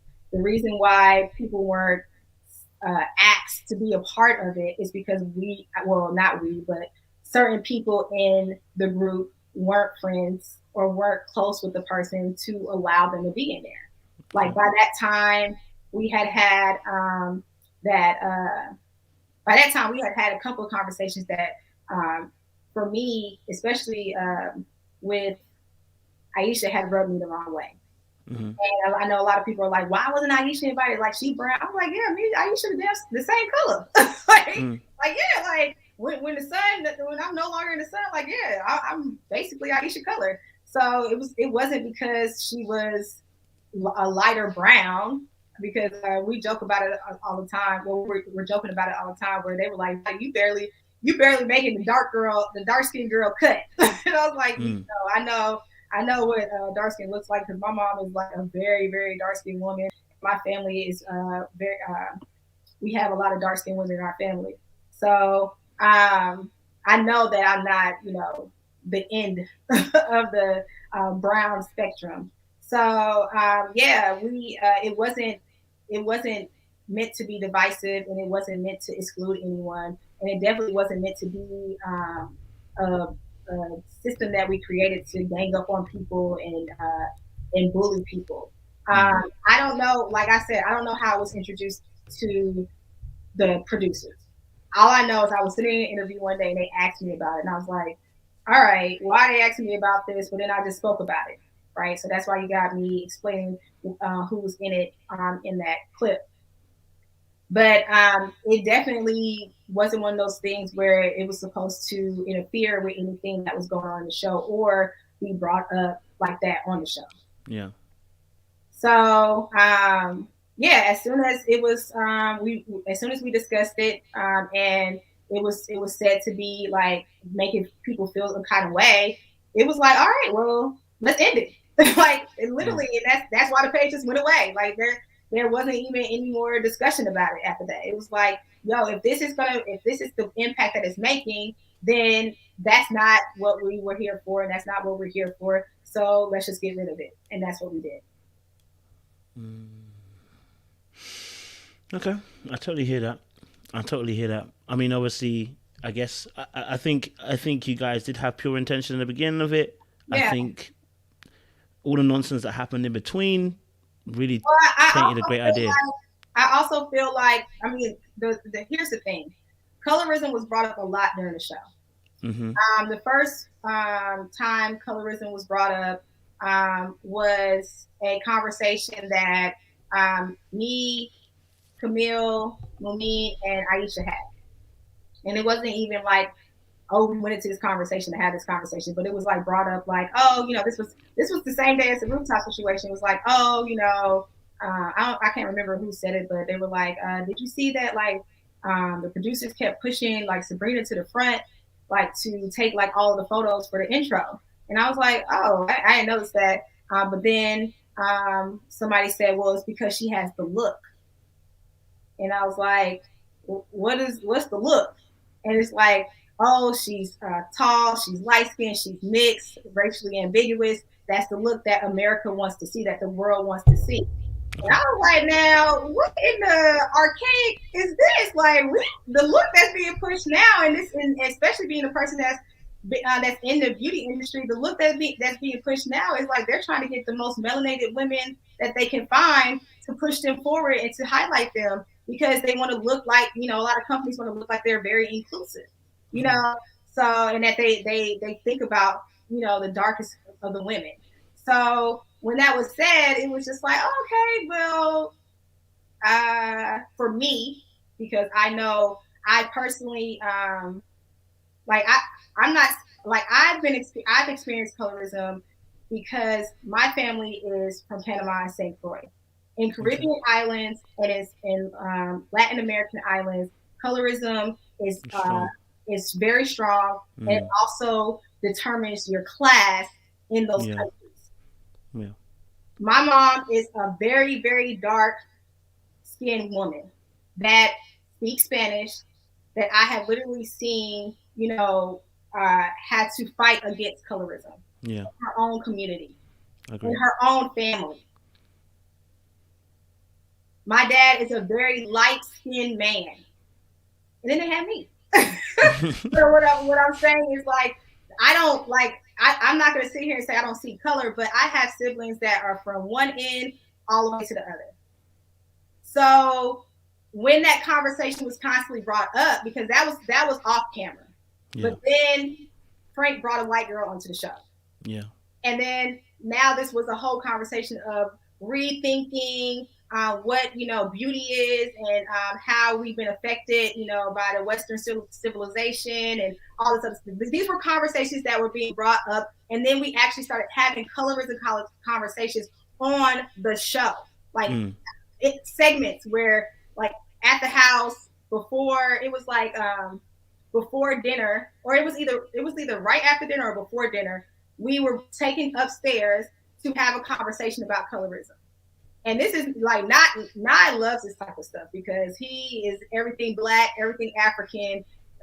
He's all about connecting the African diaspora, so he was into it. But I'm over here like, is this even going to air? Like, this just seems a little too deep for what we got going on, you know. And I was right; it didn't air, you know. And then also people that were speaking to it, they were speaking to it ignorantly. And I was just like, yo, if this does, it's going to make me cringe because it's like, I don't like how this conversation's going. Yeah. So all I'm saying is that, I don't even know where I was going with this, but all I know is that the conversation about colorism was brought up. I don't feel like it was highlighted. I know that around this show, colorism has been brought up several times. I agree. And when that conversation was brought up, and because that conversation was constantly had, I felt like there was like something done to make Brown Girl Squad appear to be a group of people that are now trying to exclude light-skinned women.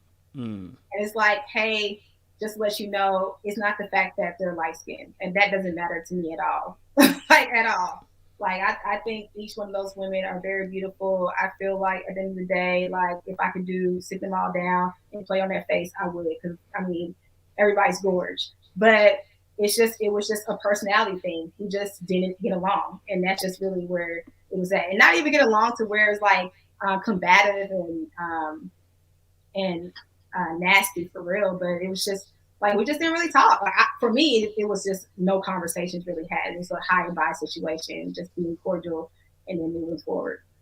Okay, I hear you on that. Just the last point on this colorism. Actually, within your family, are you the darkest? Would you say? No. Without, not aside your mum. Out of No. all the children. No. So you're not the darkest. No. I'm actually the person dead smack in the middle. And so I have two very light-skinned brothers. I have a brother and a sister that's very light-skinned. Then it's me. Then it's my younger sisters. And then it's my older brother and older sister from my mom's first marriage, because she married a Panamanian man that was also dark-skinned. So it's a little spectrum. Okay. Fair enough. So there was obviously comments made about BGS vote rigging. Oh, well, we can't vote rig if we don't control who gets kicked off the show. Yes, but you can vote in a way that would still have some level of influence on who is. Well, that wasn't the case. For me, I went in and I voted off of who I wasn't connected to, or who I felt wasn't really here for the reason that we were here for. And I felt like everybody else was doing the same thing. I don't know any conversations that were had behind my back or whatever the case may be. But like I said before, it was during one deliberation, like Camille and Mumen both knew that I was feeling Dante a lot, and they both put him in their bottoms. It wasn't like we weren't going in like, oh, this is who we're gonna vote for today. Like Mumen, like Frank, I put Frank in my bottom. Like Mumen, like Walter, I put Walter in my bottom. You know, like it was definitely no conversations about who to vote for, who to vote out. If anything, that conversation was had from people above us that was telling us who to vote for. Okay, so again, why are your castmates saying there was vote rigging? Listen, I honestly, Coach, Zadia, at what point? What point are we gonna look and go, maybe we're doing something? No, honestly. Well, first of all, if we were doing that, how would they know? That's the whole. Well, if the girls are in the same group as the girls, no, I mean, you know what votes were rigged? The votes were rigged at that deliberation at that house when Aisha, Sydney, and Sabrina all said Naim and Cornelius' name in the same order, and while looking at us, that's when the votes were rigged. There was no vote rigging. That's all I'm saying. I don't know why that's being said. All I know is that there was no vote rigging. I've had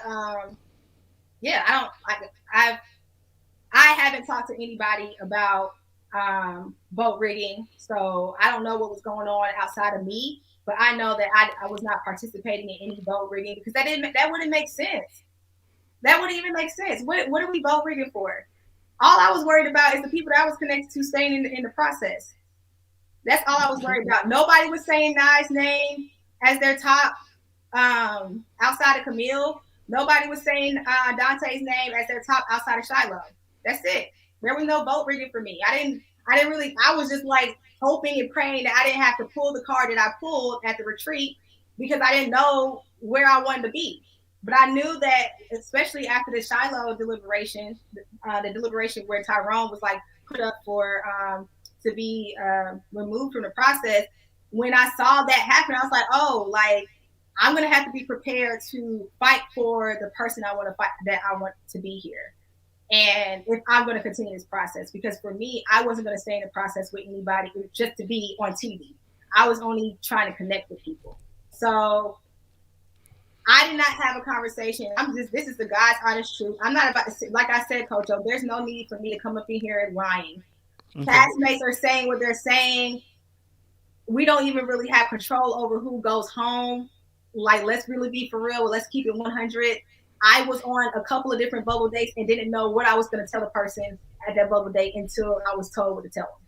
So no votes were being rigged by me. I can't speak for anybody else. And I definitely was not like, we were not in cahoots to try to kick people off. So why were you shouting at Shiloh and Mumen? Huh? Why were you shouting at Shiloh and Mumen? I didn't do that. That never happened? Mm-mm. I never, first of all, I don't talk to my friends like that. And me and Shiloh weren't even like friends like that at that point. First of all, they did not vote for the people that people are saying that they voted for, or the people that they're saying that they voted for on the TV show. Okay. So that's one thing. Secondly, the only person that I saw on the stairwell was Sabrina. And me and Sabrina had a conversation because she was saying that Walter told her that I was running Walter down for a tennis date. And I said, wait a minute now. Now I know I ain't saying that to no Walter. I pulled my phone up. I was walking up the steps. Sabrina was coming down the steps because I was going to the restroom. And I pulled my phone out. I said, Sabrina, this is the text message that Walter sent me. Walter sent me a text message like, I would love to go and play tennis with you if you're still down. And she was like, I know that he definitely probably said that. I know what he's doing. And then that was it. I still have the text message to this day. Why would I be yelling at Mumen? And I don't talk to my friends like that. I don't yell and scream at my friends. We don't have to have conversations like that. That's disrespectful. Was it production that kept Naim in the show then? I mean, it was. I guess I was giving them a good show, and if I left because he was leaving, then yeah, we gotta keep the show. So production did help you in a sense because they kept him on the show for your benefit. It didn't. No. So what it was supposed to look like, what I thought it was going to end up being, was, and I was telling Naim, it's Naim, not Naim, it's Naim. Naim. Oh, sorry, I'd be saying Naim. Sorry, apologies, Naim. Yeah. Apologies about what I thought was going to end up happening was it's going to look like I was like always constantly trying to buck the system. So I was telling him, I was like, I told him that day, I was like, when I was going up the steps to go to the bathroom, that's when I was going to call him, but I had to first get that situation. I was like, hold on, before we go any further, Sabrina, let me let you know what Walter's saying, because that ain't me. I don't want no Walter. Like I thought he was a player from jump. Like, and he's Panamanian. And he's Panamanian, and I know Panamanian men. Like, listen to me, honey. That ain't the way. True. Huh? That's the truth. I didn't even realize that. Yeah. So that's where we connected. It was like, yo, hey, come on. Like, let's talk. But and he's way more Panamanian than I am, like, So and when I say that, it's because he has dual citizenship. I don't have dual citizenship, and he goes and visits all the time. Like, we talk about that stuff. But on the way going to the bathroom, I called Naim in the bathroom. I was like, they want you to go home, and they're saying that I can save you, but I feel like this is the time that we should both just leave. He was like, well, like, are you sure? Like, how do you know that? I was like, I don't know. I just have a feeling like this is not a good look. Like, it's a lose-lose situation here at this point. I don't see us coming out, on top here. Like, I don't see it. Like, even if he wouldn't have went home this deliberation, the next deliberation, he probably would have went home. Like, I didn't really see like how it was going to end well for us on the show. And I knew that I was like connecting with him in that way, and I was hopeful that we would just like be able to connect outside the show. So he was like, well, if they're giving us a chance, let's just take it. Let's just see what happens, and we'll just move from there. So that's when we had the conversation at that dinner table, and we chose each other or whatever. So did they do me a favor by keeping him? Not really, because then now look, I'm over here having to fight for my damn name because emotions were running high, and I showed my whole black ass on that damn show. So it's like, it's just giving like, should have, because I had like, when I said the gut feeling was strong, when I was like, we need to go, it is over for us. Like, the energy in that process had changed so drastically. Like, that table scene took me out. I didn't even know where that came from because everybody was all good the entire day. We had just been by the pool. Everybody was like vibing, like not necessarily with each other because it wasn't really like that type of family feel, but it was like we were just in the kitchen. People were putting food in pots and walking the food out, and we were sitting down. Everybody was like happy to finally eat because we hadn't eaten all day outside of chips and stuff that they were giving us. But it was really giving like, yo, what just happened here? Because that energy at the table was like, and this is from a person that has watched the show.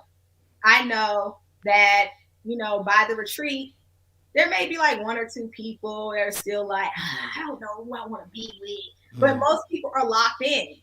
Cornelius and Camille were like locked in. And it also seemed to me, they say differently, that Walter and Sabrina were locked in because they both wore the same outfit, like same colors to the retreat. They were in the car together and they had their Sunday best on and they looked alike. So I was like, oh, so they're locked in. And I even was like looking at Mumen like, I don't know why you still trying with him because it seemed like he already made his decision. Like I can see it. So when it was brought up that Camille and Cornelius should go home because they already had a connection, I'm over here like, but they understand the assignment. Also, there's other people here that have locked in as well. Why can't we say that all of them should go home? If we're talking about, we still need to have it to where people are able to find connections. If you haven't found a connection, a tight connection by this point, or someone that you're at least leaning towards, then what have you been doing this entire time?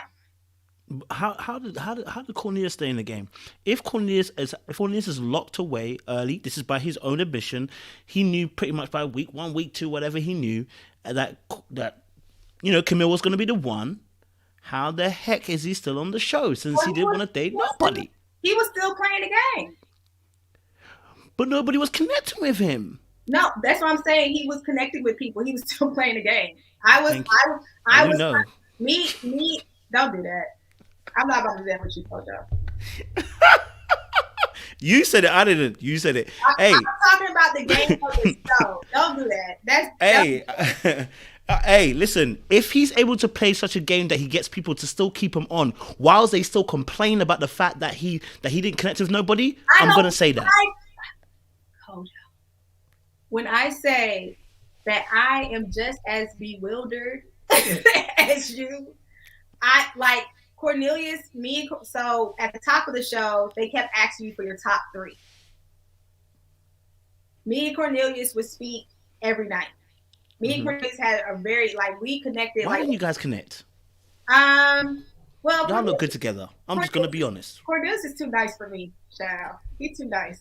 And I'm just going to put it right there. He's a very nice person. He's too nice. And I don't do nice. I don't do nice. I hear you. I hear you. I don't do nice well. I'm just going to put that out there. What are your thoughts on the fact that in the show, that scene where you guys are sitting down where he comes to tell you, he's not going to be able to date anyone or whatever. He actually says he's scared that Camille will find out and she'll pop off. But that scene is also with the part where you guys are about to talk. It looked like a brother wanted to talk, but man's scared because that's also too nice. No, he definitely said something to me about us having a connection. I was like, well, it seems like, you've already made a choice. And that was also us moving halfway, over the halfway point of the process. And I knew at that point that Cornelius was no longer a contender for me. So when he talked to me about that, I was like, well, I see you and Camille connecting. I don't know, they sent me there to have this conversation with him. And I was supposed to tell him that the women literally feel like he's not doing the job of connecting with other people. I didn't feel that way. I was like, if the man like what he like, we like what he like. We are literally moving into a phase of this process where nobody should be still talking to everybody. That's crazy. And if that's the case, then vote me out too, because I'm not about to be doing that no more. I literally was shutting those phone calls down. Hey, I know who I want to talk to, and I'm going to be on the phone with them. I'm not going to keep talking to everybody because that was exhausting. The beginning, it was Hunger Games. We going to know everybody. But at a certain point, it's especially as grown adults, you know who you want to talk to, who you don't want to talk to. Cornelius was very vocal about wanting a woman that was a woman of God. He was very vocal about just him being celibate into a marriage. And I knew that, one of those things wasn't going to work for me. So celibacy. So I was like, I don't want to be the person that makes you slip. Period. Yeah, I ain't the one. Also, I just saw how he was moving with the ladies, and I just thought that he was just a very nice gentleman. And I was just like, I need somebody that's a little more stern in their ways. respectful, but definitely not playing that game to where I feel like anything could possibly happen. Okay. So we did have that conversation at that date, and he was like, "Are you no longer feeling me?" And I was like, Cornelius, you know you like Camille, like I can't even get you on the phone no more because y'all probably talking all night. So it's like it's okay. It's like I didn't feel like I felt like people were requiring too much so late in the game. Hey. Like if we haven't connected, like I'm not about to sit here and keep voting Phil out because he wasn't connected with me when I know that he was connecting with other people. You see what I'm saying? I was voting off of simply people's behavior. If you were presenting yourself as a person that wasn't ready to settle down, wasn't ready to be transparent, wasn't ready to be vulnerable, wasn't really like engaged in the situation, in the process, that's who I was voting at the bottom. Okay. And I would tell people I was voting them at the bottom because everything from deliberations leaked out. That was a leaky faucet. So I didn't want anybody to have any hard feelings or make it seem like it was a personal attack against them because of the choices that I was making. I voted Frank at the bottom like for 3 deliberations. Okay. And it was mainly because I just didn't feel like when I talked to Frank, it really felt like I was talking to, like he had no emotion and he wasn't willing to open up. And we had and they actually sent me on a bubble date to talk to him about that. We had a whole conversation. He said he was going to do better. I thought he was doing better. So after I saw that he started changing in his ways or trying to, I was like, all right, well, I'm not going to vote him in the bottom anymore. Okay. I hear that. Listen, I've bashed you for 3 hours. Let me stop. You have a connection. You have a connection with Naim. Yeah, let's talk about the present day. I understand. You know what, Kojo? The whole thing about it is, and I'm just going to address this really quickly because I feel like this is something that I've been seeing constantly in the when I do peruse the comments, is that I'm just not holding myself accountable for anything, and it's just like that's not the case at all. Like I very much so accepted accountability for the actions, the wrong that I have done in this space. But what I'm not going to do is accept accountability for stuff that is being made up and lies that are being told on me. And I know that, you know, people are saying, "Oh, I heard," but then it starts to become like, "But did you see? Were you there?" Because I can easily tell you that like my sister that did something to me, she didn't do nothing to me, but because I told you the story, now you're over here. It's a game of telephone. Now you're over here like, "Oh, yo, I heard my sister did this." And it's like, yeah, if all that stuff gets back to you, then it's like, oh, everybody's saying the same thing. But yeah, because the game of telephone has been played. I'm not in any chat groups. I don't hang out with the cast. Like, they don't know what's going on with my life. I literally have been over here minding my business. Literally minding my business. Enjoying my man, enjoying my friends, enjoying my family again, because we definitely weren't talking as much during filming. That's it. But I have accepted accountability for everything that I feel that I need to accept accountability for. And then even you talking to me is just like, okay, yeah, I see stuff that I was like, okay, let me make that note. I've been writing stuff down. I have a little pen and paper here, and I'm not a person that is above reproach. But that's not how we feel as an audience, you know. Okay, you still feel like that now? Yeah. Listen, baby, listen. Do you know what it is? I feel like what I said about 2 hours ago when I said, I don't get the vulnerability from you, Zadia, right? And I'll talk more about this when we're offline because I don't think this is something for online. But that vulnerability, again, when you're saying you're taking accountability, we're not feeling the accountability being taken.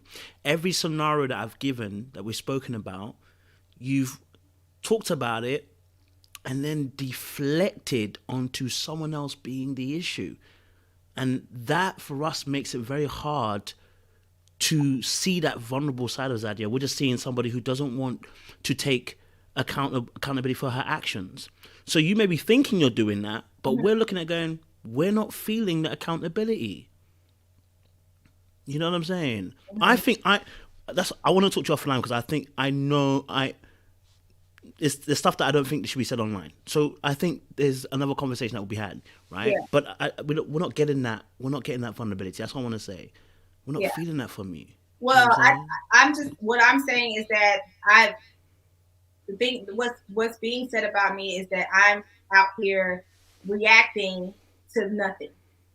And that's what I'm telling you is that there's actions and then there's reactions. Yeah. I'm not saying that the reaction is right, but what I'm saying is that there's people doing things and then things happening. And you have not heard the people that's doing things, you just hear that it's things happening. And that's what I'm saying. Like I can only accept accountability for what I can accept accountability for. Like in the rooftop situation, my I wish I would have just left it alone. It was not right. I tried to rectify it. It has not been rectified. And that's all I'm saying is like there's not a situation where I'm like, oh my God, no, that's a lie. I didn't do that. No, it's a situation where there was an action, there was a reaction. The reaction could have been better. I take fault for that. But what I'm also doing here is letting you understand that there's actions first, then there's reactions from me, and then it's like, okay, I recognize that you don't have to react to everything. That's one of the things that I had to tell myself, like, hey Z, so this is where you go. This is where you have gone wrong. You think that you have to give everything energy, and you don't. Literally, I had to tell myself to move out of that I'm that bitch mindset, right? Like, who you talking to? You don't know who you talking to. Like, I can rumble on the streets. I have to move out of that space. That's no longer who I am. It doesn't fit my lifestyle. And I hadn't been in that space in a long time, but I see that there's still that in me. Like, you gonna respect me, and when you disrespect me, I'm gonna show you something. And that's a place that I need to move away from. And that's what I'm saying. Like, I don't I'm not blaming anybody for anything that I have done. What I'm saying is that there were actions, there were reactions. I can only accept accountability for my reaction. I have tried to rectify it. I thought that it was rectified. I thought it was resolved. It was not clearly. And now it's just like one of those things where I'm like, okay, I can't do it. I don't see anywhere else that I can, like anything else I can do. So I'm just going to leave this alone and hope that time heals all wounds of whatever people are feeling. And that's what I'm saying. Like, I don't know where you're going with the whole vulnerability thing, because I'm definitely not about to sit here and tear up or anything like that, because That's not it's not that vulnerability. deep for me. Vulnerability doesn't mean you tear up. Well, what I'm saying is that I'm not in a sad space about this stuff. It's Like, not. Vulnerability is not sad, Zadia. I'm a very cerebral person. Let me just put that out there.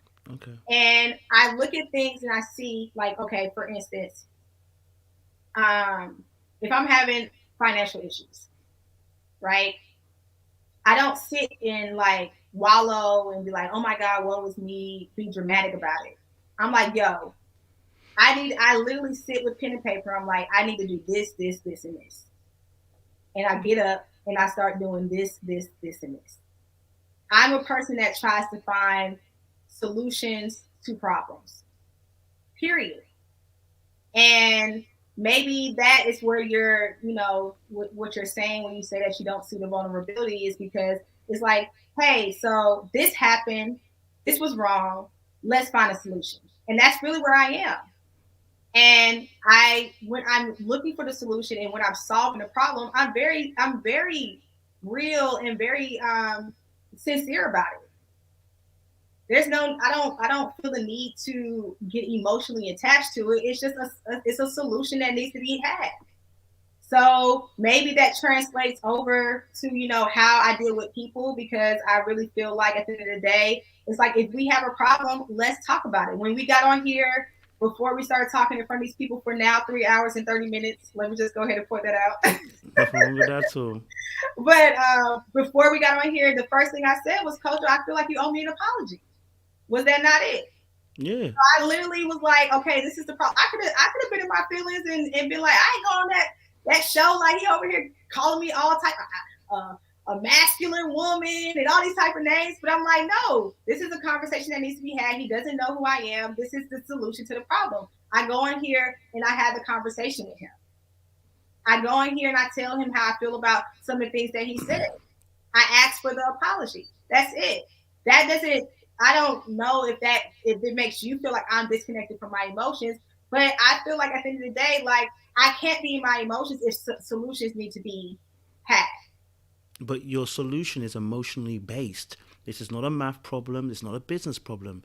Your solutions have to be emotionally based. So even if you are going with a solution, your solution has to be emotionally based. And if you haven't got one, then you actually missed the whole solution. No, my solutions are to make the person that I'm made feel some kind of way, to go to my brother and to let them know that I am sorry. And I genuinely feel that I'm not going to apologize if I don't feel like I'm sorry. I'm not. Now, if it's the tone that I'm using, then we can talk about that. If it's me being too straightforward, then we can talk about that.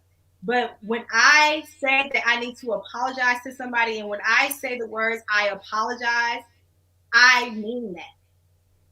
I have let go of whatever's going on. Even if you don't apologize to me, I'm letting it go. Because life is short. Life is short. I could be gone tomorrow. And it's like, we had what? This stat about silliness? That's really just like how I feel. Like, it's just like, life is short. I don't have to sit here and hold on to this, that, and the other, because if the person apologized, like, it's not my job to like try to see if they meant it or not. It's like they said the words. Like, hopefully that's what they mean. And hopefully the action afterwards shows, is aligned with their apology. And that's really what all that matters, is the action afterwards. Am I going on lives bashing Sydney? No. There's no need to even talk bad about her. I think she's a cool girl. Unfortunately, we can't move past whatever we had going on because things are blocked. I can't do anything about that. I'm not harboring any ill feelings towards her. And I'm just going to hope that, something happens to her heart that will make her forgive me. Finally get to that place where it's no longer being talked about. But I know I did my part, and that's really all I can sit with. I can't sit here and feel any kind of way about anything else other than that. And that's all I'm saying. I don't know if that's where you're saying that it's like, oh, we're not seeing your vulnerability, but I'm just saying, like, when I apologize, it's an apology. I'm not about to just say to shut you up, because especially if I don't mean it. Like, if anything, I'm gonna hold that thing back and be like, yeah, sit on that. Like, that's kind of like how I am, and I have to fight that feeling all the time. Like, sometimes I don't understand what's going on. I'm like, okay, well, let me just think of it from their perspective. All right, so this could have did this, da da da. All right, let me go ahead and just fix this. Okay. Sorry, we were deflected from the final piece of our conversation, which was meant to be about your connection with Naim. Yes. Talk to us about your connection with Naim. How's it going? How's it been since the show's ended? Let's end on a positive note. Like, talk to us a little bit about this connection with Naim. Well, at the reunion, we were actually we were a couple, and we announced at the reunion that we are. Come on now. Unfortunately, that was not shown. Instead, it was highlighted as if I was trying to be thirsty for attention and say, no, pick me. It's like, no, it was just one of those situations where it's whatever. Let me just start from the beginning. Naim has always been a very real person. First of all, he is super, super intelligent, super dope. Like, his just perspective on the world is so unique. And I don't meet a lot of men that are like that. right? We grew up in similar households in terms of Afrocentric households, and we just were able to connect from there. Just about all the things. We talked about the Quran. We talked about like just different religions, different type of different countries, different types of Black. I have to school him on the Southern Black all the time. He's a big music head, so he be putting me on to music. So me and I, like, it's just very and he's always been very honest with me. This has been probably the most mature connection I've ever had. I appreciate that. I appreciate that. That's real. Yeah, where I say, like, I don't have to, think about what he's thinking. He'll tell me. He'll let me know, like, yo, this is how I feel. This is how this made me feel. And he does that immediately. It allows me to be just as honest with him. And it's no games attached. And that's why I really enjoy Naim. Like I said, he is a rules follower, but honestly and truly, I should have been following the damn rules myself. I should have been like, let me just keep everything in front of camera and not hang out with anybody off camera too, because he was the smart one in this position, in this space. But no, yeah, he's tons of fun. Like, he always trying to get me to do something that I'm just like, yo, I just want to sit on the couch. Like, he's been a breath of fresh air this entire time. He's been the person to remind me who I am. He's been the person to force me to look on the brighter side of things. And he's definitely been a light in this darkness, for sure. And during the show, it was always me and I in spaces just like tucked away, having these super deep conversations. And that's probably why I wasn't aired, because he wasn't about the drama. He wasn't about like, he wasn't here for TV. He was just here for like to get a different experience. And I could tell, because it was like, you could tell that he was just enjoying himself in the space, and he wasn't really concerned about like doing any type of brand situations to try to get in front of the camera.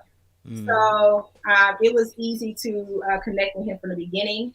And although it was like they tried to bench him and then like put Dante in my forefront and make me like sway that direction, I had to really remember like why I was here. I wasn't here for me to continue to repeat the past of always being a girl that's ready for a good time and like not thinking about what my future self needs, which is that person that's going to protect me, which is that person that's going to be, that is going to make sure that I'm always okay, that's going to be honest with me, that's going to be vulnerable with me, that's going to really understand like, hey, she needs someone to make her feel like she can be whole with. And he has always made me feel that way. So yeah, when they told me that he was going home, I was ready to go home with him. He and I still to this day pick on him, because I'm like, yo, nah, I was right then. We should have went with my gut feeling. But yeah, since the show, I actually was at we were hanging out together after the whole Dante situation. The group came and they rallied around me and they told me that it was gonna be okay, because I got sick after that. I was like, yo, like, that wasn't right. This ain't right. This don't feel good. This ain't me. I don't like it. And he kept like telling me to keep my head up about this whole situation. And yeah, we've been together ever since the show ended. He doesn't really hang out with the cast like that, but I also don't as well. So we like hang out with my friends, with his friends, and with my family, and with his cousins and stuff. So okay. That's us. So y'all met each other's family and that. So it's looking strong then. It's looking strong. You guys have met each other's families and stuff. It's looking strong, right? He's met my family.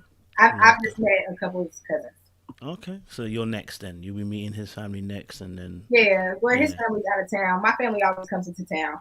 So Okay. we'll make all that stuff official when it needs to be official. But we're also not like I've never been a person to like flaunt my relationship, and he's definitely not a person that flaunts his relationships. But you know, we're having fun together.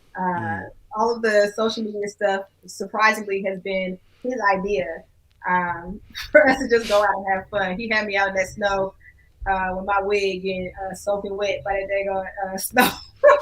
Like, no, whatever. But it's cool because we just get to like just express ourselves creatively with each other, and that's also a thing that I didn't even know that he really possessed was like he's very creative. Yeah. And I didn't learn that until after the show. When I was learning it a little bit during the show because he would like start staging things for scenes. But then after the show, I just started seeing like his creative side. So I'm helping him start his business. So I'm excited.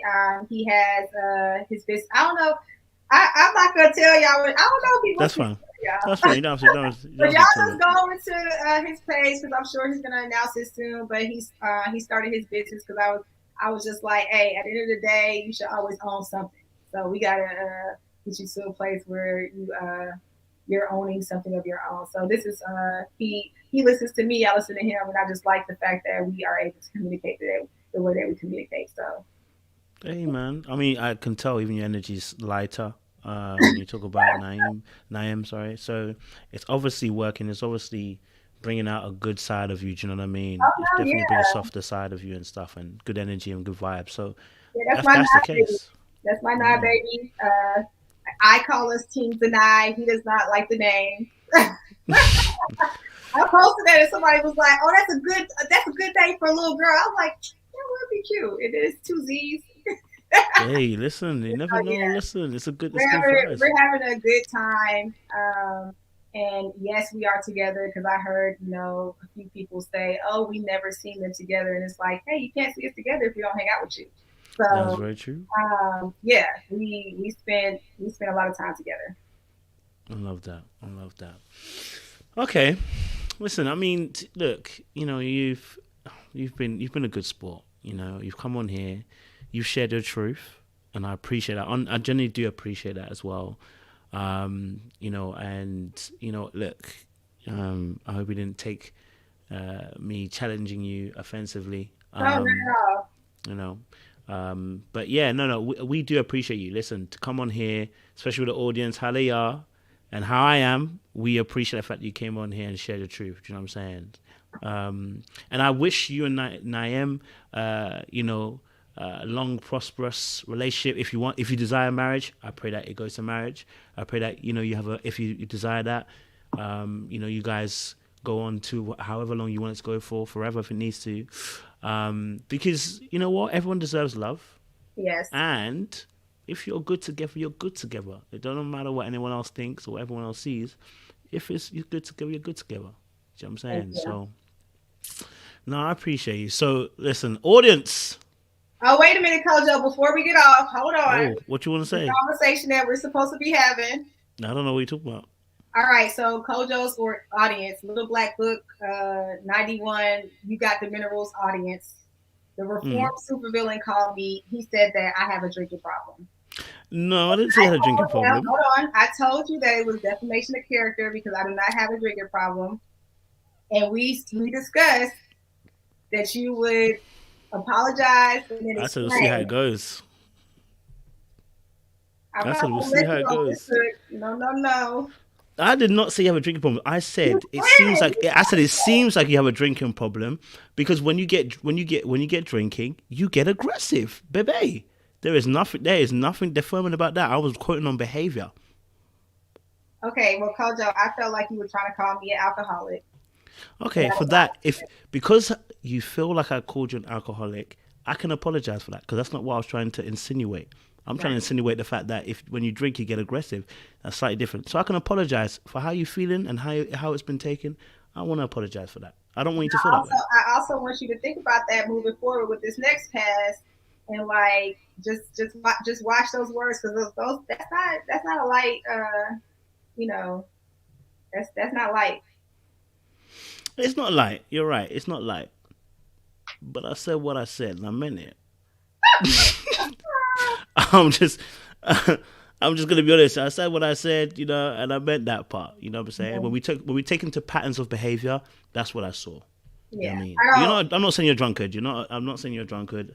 And if I did insinuate that, that's not what I was insinuating. So I do apologize for that. That's not what I'm trying to insinuate. You know what I'm saying? I appreciate that. Yeah. All right. Listen, audience. It's been a blessed thing, you know what I mean? Listen, I've enjoyed myself, you know what I mean? I know you guys think that me just sitting here, I take this all as case studies, learning, I'm enjoying, I'm taking in notes. You guys don't know. I'm enjoying, trust me. But I appreciate you guys turning out. 3,500 of you guys came out strong. I'm glad I didn't bet. See, if I bet, I would have lost you. I would have lost you. How many people were coming on this thing? I would have had Coach up in here doing. You know, had all my money. A smart man knows, sometimes it's not good to do those things. Yeah, seriously, I just before we go, I just want to say that to know me is to love me, and I know that the show depicted me well.